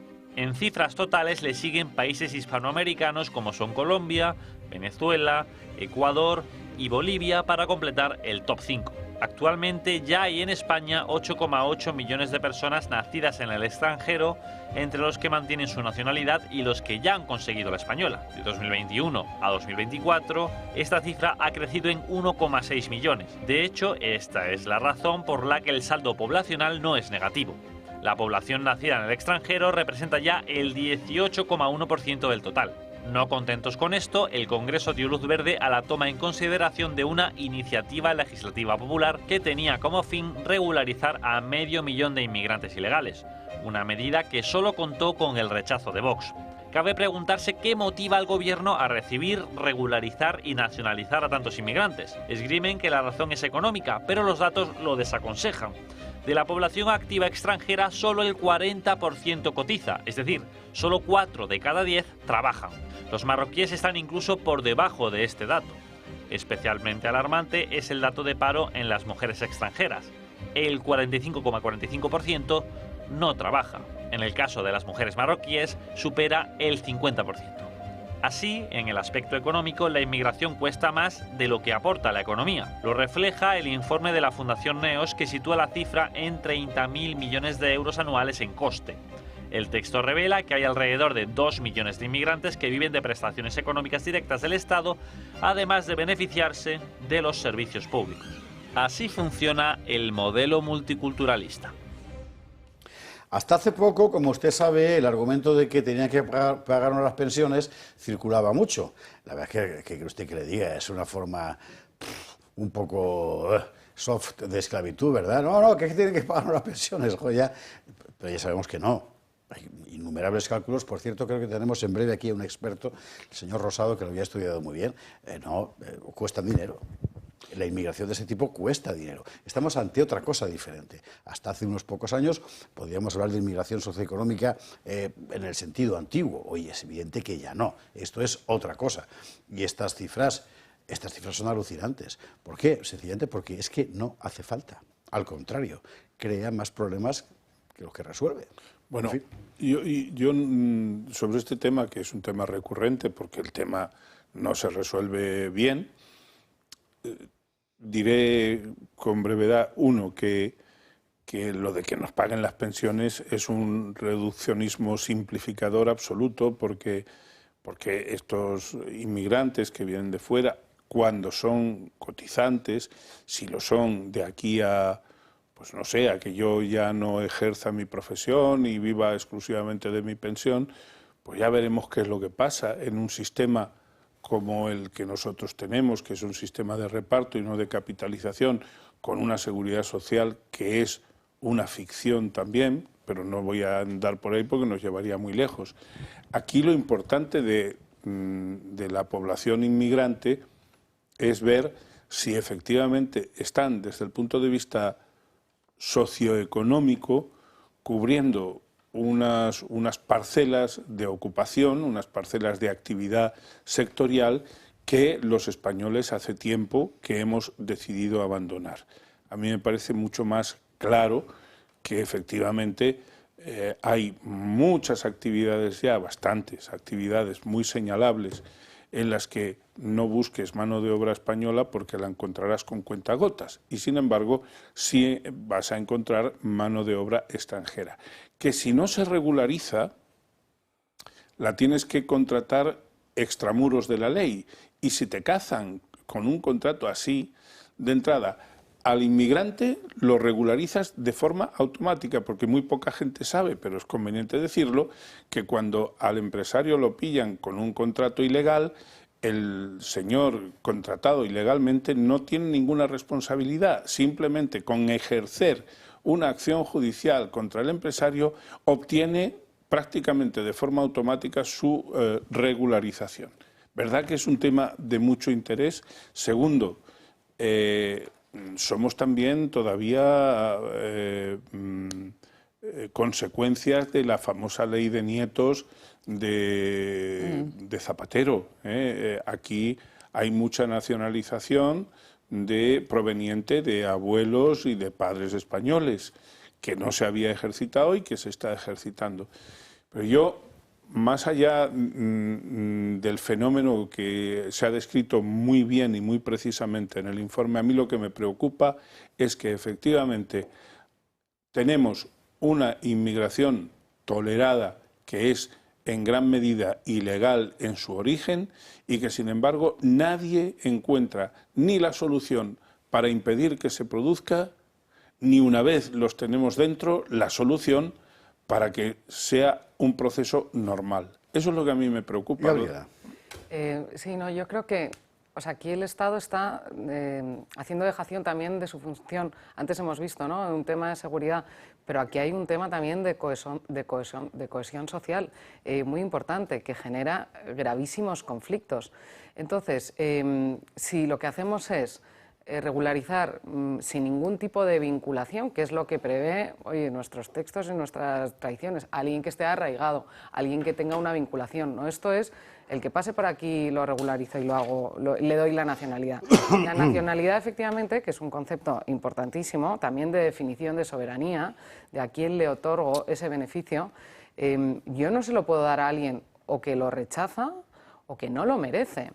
La buena noticia es que habría medios, ¿no?, para intentar revocar esta situación. La primera es que nuestra Constitución prevé que no se puede revocar la nacionalidad a ningún español de origen, pero nada dice de nacionales que se hayan hecho, ¿no?, que se les haya otorgado la nacionalidad. Entonces, habría que explorar vías, por ejemplo, si se ha concedido la nacionalidad de forma fraudulenta o de forma o esa persona inmigrante ha cometido un delito, pues yo creo que hay previsión legal para plantearse la revocación de la nacionalidad.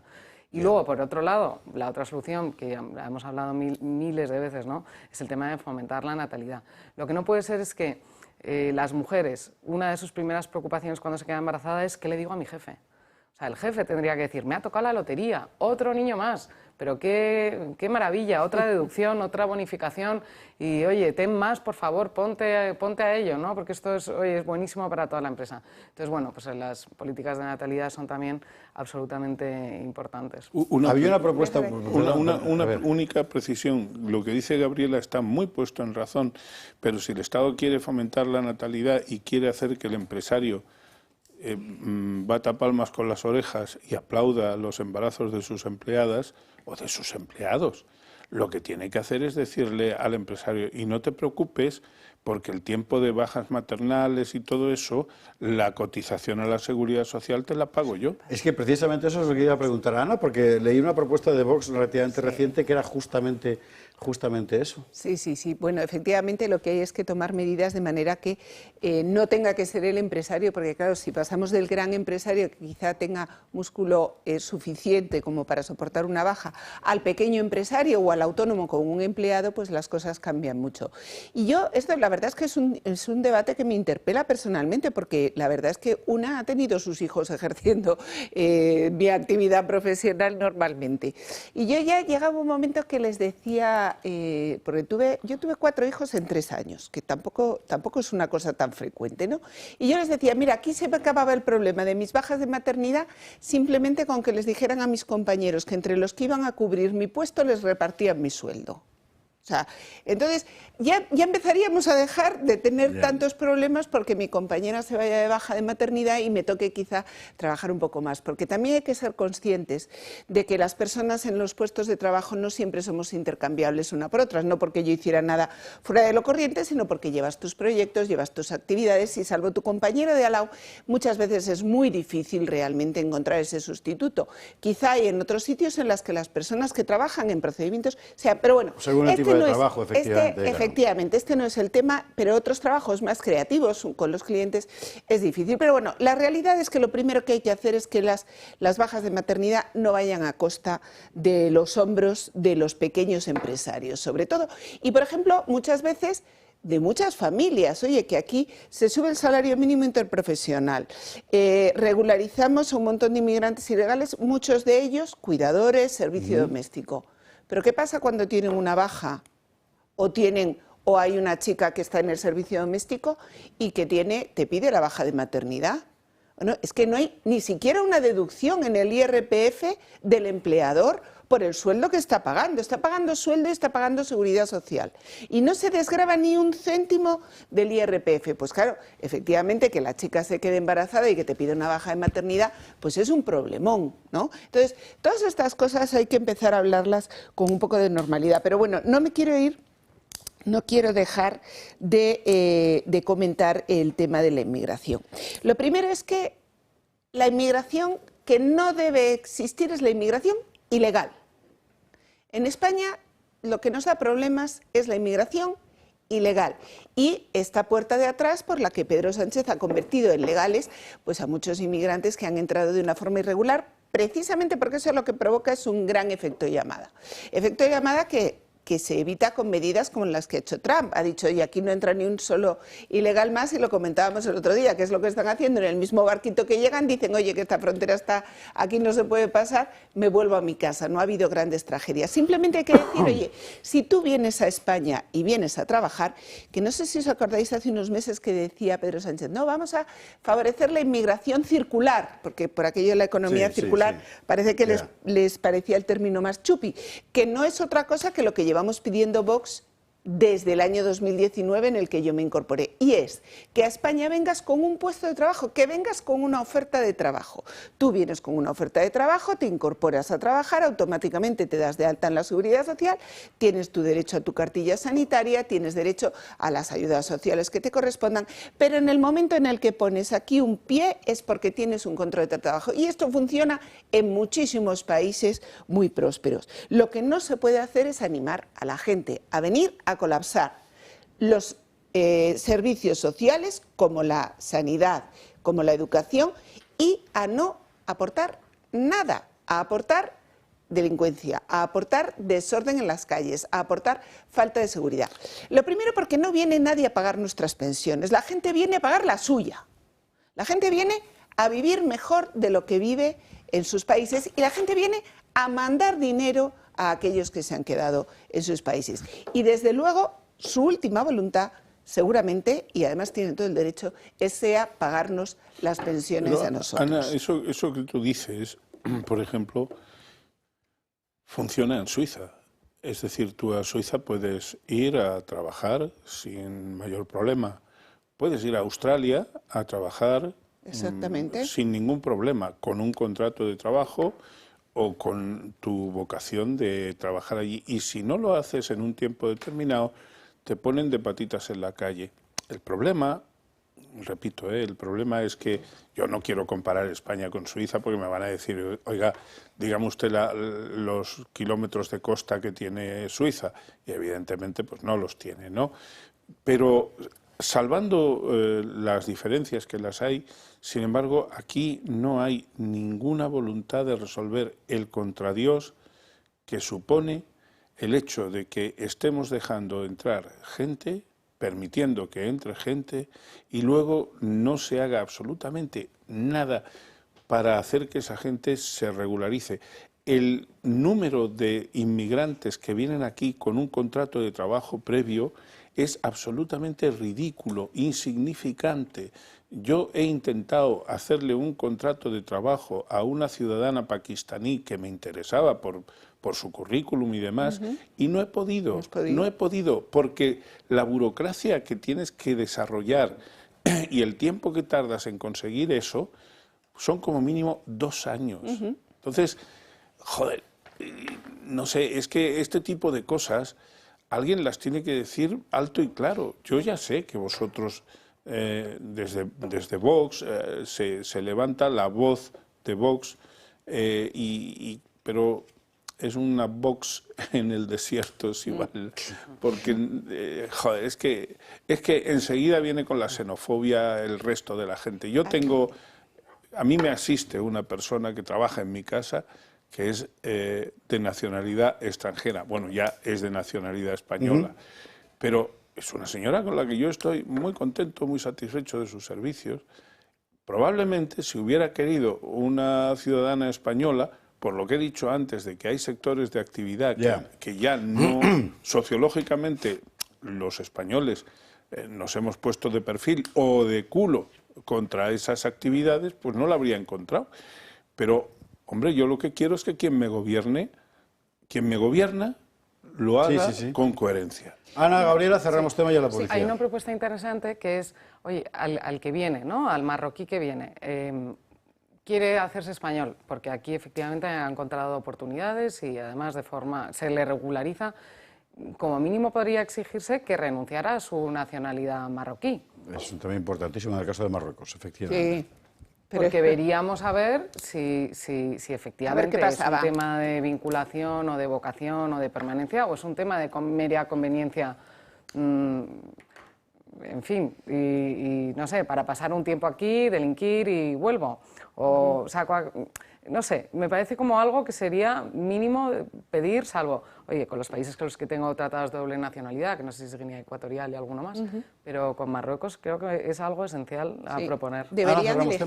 Sí, mira, yo simplemente por abundar un poco en lo que decía Miguel, en la Comunidad de Madrid se han expedido durante el año 2024 136.000 tarjetas sanitarias a inmigrantes ilegales.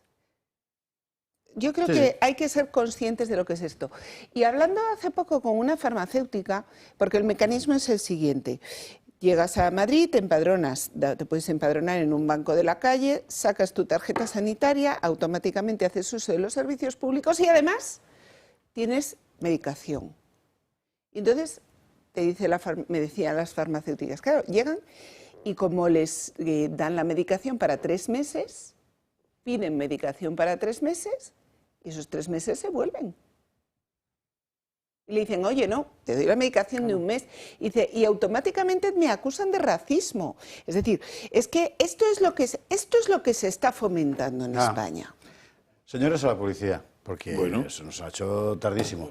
Les recuerdo que el 1 de abril empezamos curso de historia en el Club de Amigos. ¿De qué vamos? 1 de abril. Y a partir de ahí todos los martes, menos el de Semana Santa, todos los martes a las 7 de la tarde. Ya sabe usted que puede ser presencial, o sea aquí, o online, da exactamente igual. ¿De qué vamos a hablar? Pues lo voy a contar. Temas. Son 9 sesiones. ¿Desde cuándo existe España? El mito del atraso científico español. La España virreinal, una cosa de la que nunca se habla, pues son 300 años de paz allá, es increíble el asunto de la España virreinal. Porque hubo 3 guerras carlistas, que eso ya se lo ha olvidado todo el mundo. De Canalejas a Dato, magnicidios, sangre, dinero, revolución, de todo. La leyenda negra nueva, De la antigua ya sabemos mucho, aunque también hablaremos de ella, el fracaso de la República y la Guerra Civil, porque se hundió todo aquello. Hablaremos de la verdadera historia de la transición española, la de verdad, y hablaremos de las claves ocultas del 23 de febrero. Estas van a ser las 9 sesiones del ciclo de historia en el Club de Amigos a partir del 1 de abril. Usted se puede apuntar. ¿Cuánto dura cada sesión? ¿Y que se emiten en directo? Sí, por streaming. ¿Por streaming? Uno se puede apuntar online, efectivamente. ¿Cuánto dura cada sesión? Pues yo hablo aproximadamente 1 hora y cuarto, 1 hora y 20 o así, o sea, es una clase, y luego suele haber un coloquio animadísimo con la concurrencia. ¿Y hay agape después o no? ¿No has pensado en un poco? Si hay vinito y almendras, venimos. Los amigos del club, en este instante, los que lo dirigen, van a escribir a Miguel Durán para que nos haga partícipes de las ricas viandas de la matanza de su propia ganadería. Miguel Durán, a la publi, venga, y a la vuelta vamos a hablar, a ver si nos da tiempo de Jessica, pero a mí me importa mucho más hablar de otro asunto. El drama, la tragedia de los jóvenes españoles en comparación con la generación de sus padres. Es que el patrimonio de los jóvenes se ha reducido un 73% en 20 años. Se ha acabado la clase media. Bueno, enseguida lo vemos.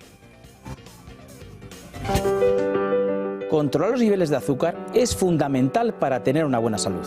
Lo sabes bien si eres diabético de tipo 2 o prediabético, o tienes que controlar tu nivel de glucosa en sangre varias veces al día por distintas razones médicas. Hasta ahora esta prueba se hacía con los glucómetros tradicionales, analizando una muestra de sangre extraída tras un pinchazo en el dedo y midiendo el nivel de glucosa con una tira reactiva. Un proceso sin duda doloroso y molesto. Afortunadamente ya es posible conocer estos niveles de una manera más cómoda e indolora, gracias al innovador glucómetro sin pinchazo de Protege tu Vida, sin aguja, sin necesidad de realizar las molestas extracciones de sangre. Este nuevo sistema no invasivo obtiene un resultado igual de fiable con la ayuda de los rayos infrarrojos, metiendo simplemente un dedo en la pinza similar a la que mide el oxígeno en sangre, con resultados en pocos segundos. No lo dudes, llama al 973-0101 y mide tu glucosa en sangre sin pinchazos ni dolor. 23:46, 22:46, y ¿sabe usted qué le digo? Paso de Jessica. Estoy hasta aquí de Jessica. Cuando hay problemas tremendos en España con la gente normal de a pie. Y en cuanto tienes hijos de 20 y tantos, lo ves con claridad. Es que les han cerrado el mundo. Es que esto es catastrófico. Es decir, mis padres sabían que mi generación viviría mejor que ellos. La generación de mis abuelos sabía que la de mis padres viviría mejor que ellos. Ahora no. Pues habrá que dar una vuelta a esto, digo yo. En concreto en la cuestión de patrimonio, que es donde más gráficamente se ve las posibilidades de cualquier pareja joven, ¿no?, de tener una casa en propiedad, bueno, sencillamente no hay. No solo en España, en España de forma muy particular, porque además aquí veníamos muy mal acostumbrados de los 40 últimos años, con perdón, donde de repente hubo una enorme clase media porque un montón de gente accedió a la propiedad en buenas condiciones. Se ha acabado. María Vallejo daba hoy unos datos muy interesantes, son estos. Jessica Rodríguez, la que fuera amiga especial de José Luis Ábalos, sigue acaparando la atención mediática y hoy hemos conocido que pudo mentir al juez en su declaración ante el Supremo. Jessica aseguró desconocer quién... No, Jessica, no. Pues He dicho, Jessica, te he dicho que no.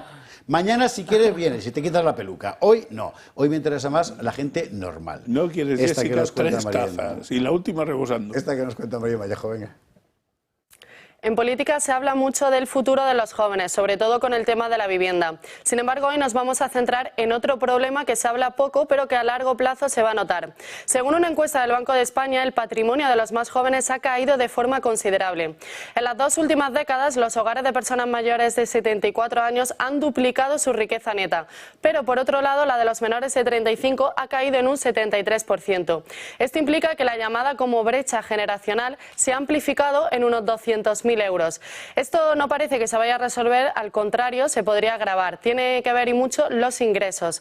Mientras que los hogares de personas mayores han incrementado esos ingresos en un 40%, los de personas de menos de 35 han descendido un 20%.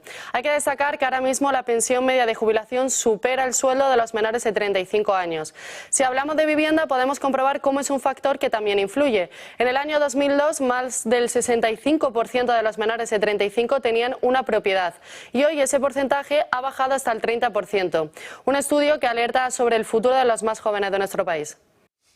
Pero tú de dale nuestro ideas país, a Yolanda, y de Francia, y de Alemania, y de Italia, y en realidad de toda Europa. Es decir, la sociedad que se construyó después de la Segunda Guerra Mundial se ha venido abajo. Que fue una sociedad muy vivible. Nunca se había vivido así.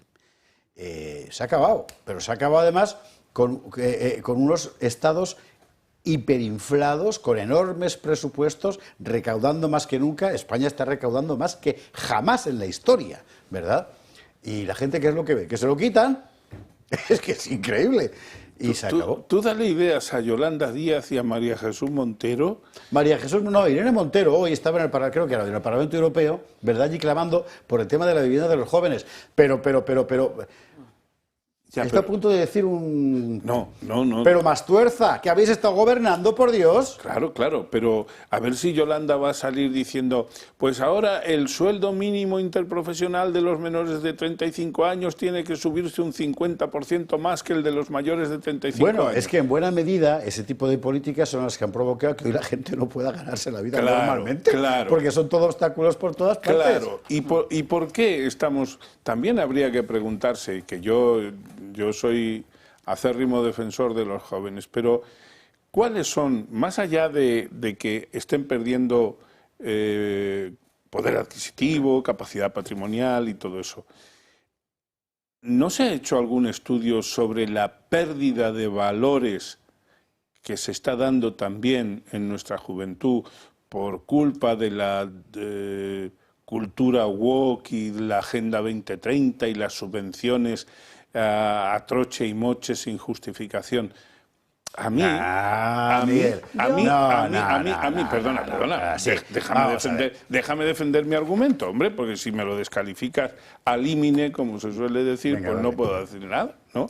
Yo estoy de acuerdo en que efectivamente si ese informe es un sesudo informe y dice que se ha perdido por parte de nuestra juventud un 73% de capacidad patrimonial, pues imagino que lo habrán estudiado muy a fondo. Yo me nutro de lo que acabo de oír.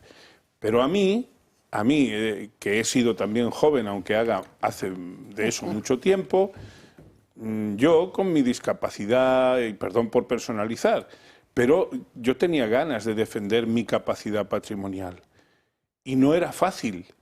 Yo creo que también es muy importante que en nuestra juventud sepamos insuflar lo contrario a la acomodación. Eso Estoy es lo que yo completamente quiero decir, completamente de acuerdo contigo en eso. Pero en este caso concreto, también en eso, ellos son víctimas de un condicionamiento determinado. Es decir, tú has creado una mentalidad que hace que sea todavía más difícil enfrentarte a unas circunstancias objetivas que por sí mismas ya son malas. Pues el mal de raíz la única que es sabe ese, esto es Gabriela, que es la que está en edad. Nosotros ya pero el mal de raíz entonces es ese. El mal de raíz es ese. No, el mal de raíz es una transformación de estructuras productivas brutales en todo Occidente. Bueno, también es otro factor. Y una cosa y otra juntada. Ahí quería ir yo, porque esto es un tema, jóvenes. Es un tema que he debatido muchas veces en la Comisión de Economía, en la Asamblea de Madrid, porque yo creo que es que hay cosas que son de perogrullo. Vamos a ver. España y Europa hemos renunciado a las actividades que generan valor. Y cuando hay menos y más gente para repartir, al final es menos para todos. Y ese es algo así de sencillo. ¿Qué actividades generan valor? Tiene una gran capacidad de generar valor el sector primario. Agricultura, pesca, ganadería y minería. O sea, extraen de la tierra y lo que no tiene valor cuando está metido en la mina tiene muchísimo valor cuando lo has procesado. Y eso por cada euro, mira, yo estoy en mi vida profesional, es que esto por cada euro invertido generas 1,16, 1,17, 1,18 y eso es un buen negocio porque estás generando valor. Bueno, pero es que la agricultura, la ganadería, la pesca y la minería son los multiplicadores de valor. Y en la Unión Europea y España en concreto nos hemos dedicado a destrozar nuestra pesca, a destrozar nuestra agricultura, a no explotar nuestros recursos naturales. Lo siguiente que genera valor es la energía. Hemos cerrado las centrales nucleares y cuando no tenemos materia prima y no tenemos energía hemos destrozado nuestra industria, que es el siguiente componente para la generación de valor de un país. ¿Qué queremos? ¿Pero qué va a tener nuestra juventud? Y dices, han perdido valores. Yo tengo 4 hijos jóvenes. ¿Quién pretende que trabaje como trabajaba mi generación, que decías, bueno, pues es que salgo de la carrera, me pongo a trabajar, trabajo 16 horas y me voy a poder comprar un piso? Por mucho que le duelan los oídos a la ministra, a Yolanda, sabías que si te descornabas a trabajar ibas a tener un buen sueldo. Ahora pretenden que estos chicos, que son la generación más preparada de España, que hablan idiomas, que tienen 1, 2 o 3 titulaciones, que han viajado al extranjero, trabajan 16 horas para después de haber estudiado todo eso, ganen 200 euros más del salario mínimo interprofesional. Y meterte en un co-living con 3 colegas. Exactamente, que no les tomen el pelo porque yo les entiendo. Yo no digo que no les entienda, perdón, Gabriela, no digo que yo no les entienda, pero tú estás viniendo, Ana, lo que decimos. ¿Quién es el responsable de haberles encaminado hacia la cultura del hedonismo a ultranza? ¿Habrá algún responsable? Los que gobiernan más que los que no gobernamos. No, bueno, yo me voy a meter en el segmento joven, aunque tenga 36, o sea, me voy por un par de meses. Ah, de la qué franja. mentirosa es. 36. Entonces, solo 32. O sea, para empezar, mi generación ha trabajado como jabata, o sea, no es un tema de hedonismo, de que no quiera trabajar, ha trabajado como jabata, se ha formado muchísimo. ¿Qué es lo que pasa? Que hemos vivido varios efectos. Uno, la incorporación al trabajo de esta generación pues, ha sido a partir de pues, la crisis 2008, 2009. Luego, ¿qué pasa? Luego hemos tenido la pandemia, que también ha sido un parón bastante, o sea, un efecto muy negativo para la gente que se incorporaba al mercado laboral. Pues imagínate que te toca licenciarte en mitad de la pandemia, pues era más difícil acceder a un trabajo, ¿no? Los sueldos no mejoran, las pensiones sí, o sea, somos el primer país en la OCDE con pensiones más generosas. Más o menos un pensionista cobra el 80% de su último sueldo, que es una cosa generosísima, y los sueldos no mejoran. Y a mí lo que me molesta profundamente es cuando yo me quejo de este tema, ¿no? Porque yo tampoco conozco en mi generación gente que haya podido adquirir una vivienda más allá de que la haya heredado, ¿no? Pero adquirida a pulso no conozco, vamos, a casi nadie. Entonces yo cuando me quejo de esta situación me dicen, pero bueno, por favor, pero si viajáis todo el rato, pero si tenéis iPhone. Entonces, claro, ahí está un poco pues la verdadera estafa, ¿no? Que es, bueno, pues tú consumes, tú ves Netflix, pides un globo, tenéis una vida facilísima. Que eso no si dejas de viajar, dejas de comprarte iPhones y no sé qué, te aseguro que con lo que ahorras no te puedes comprar una casa.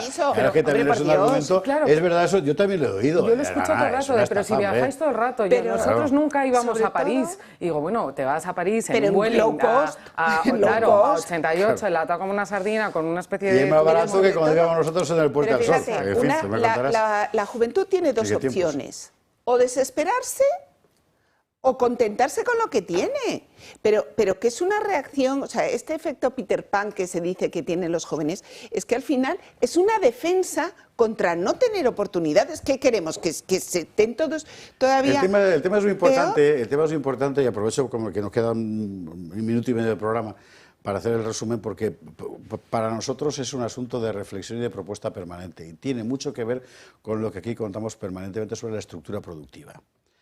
Objetivamente, España es un país que ha evolucionado, por así decirlo, en unos términos en los que es imposible que genere nada, y que está condenado a vivir del dinero que le sobra al prójimo, que es lo que pasa con el sector servicios.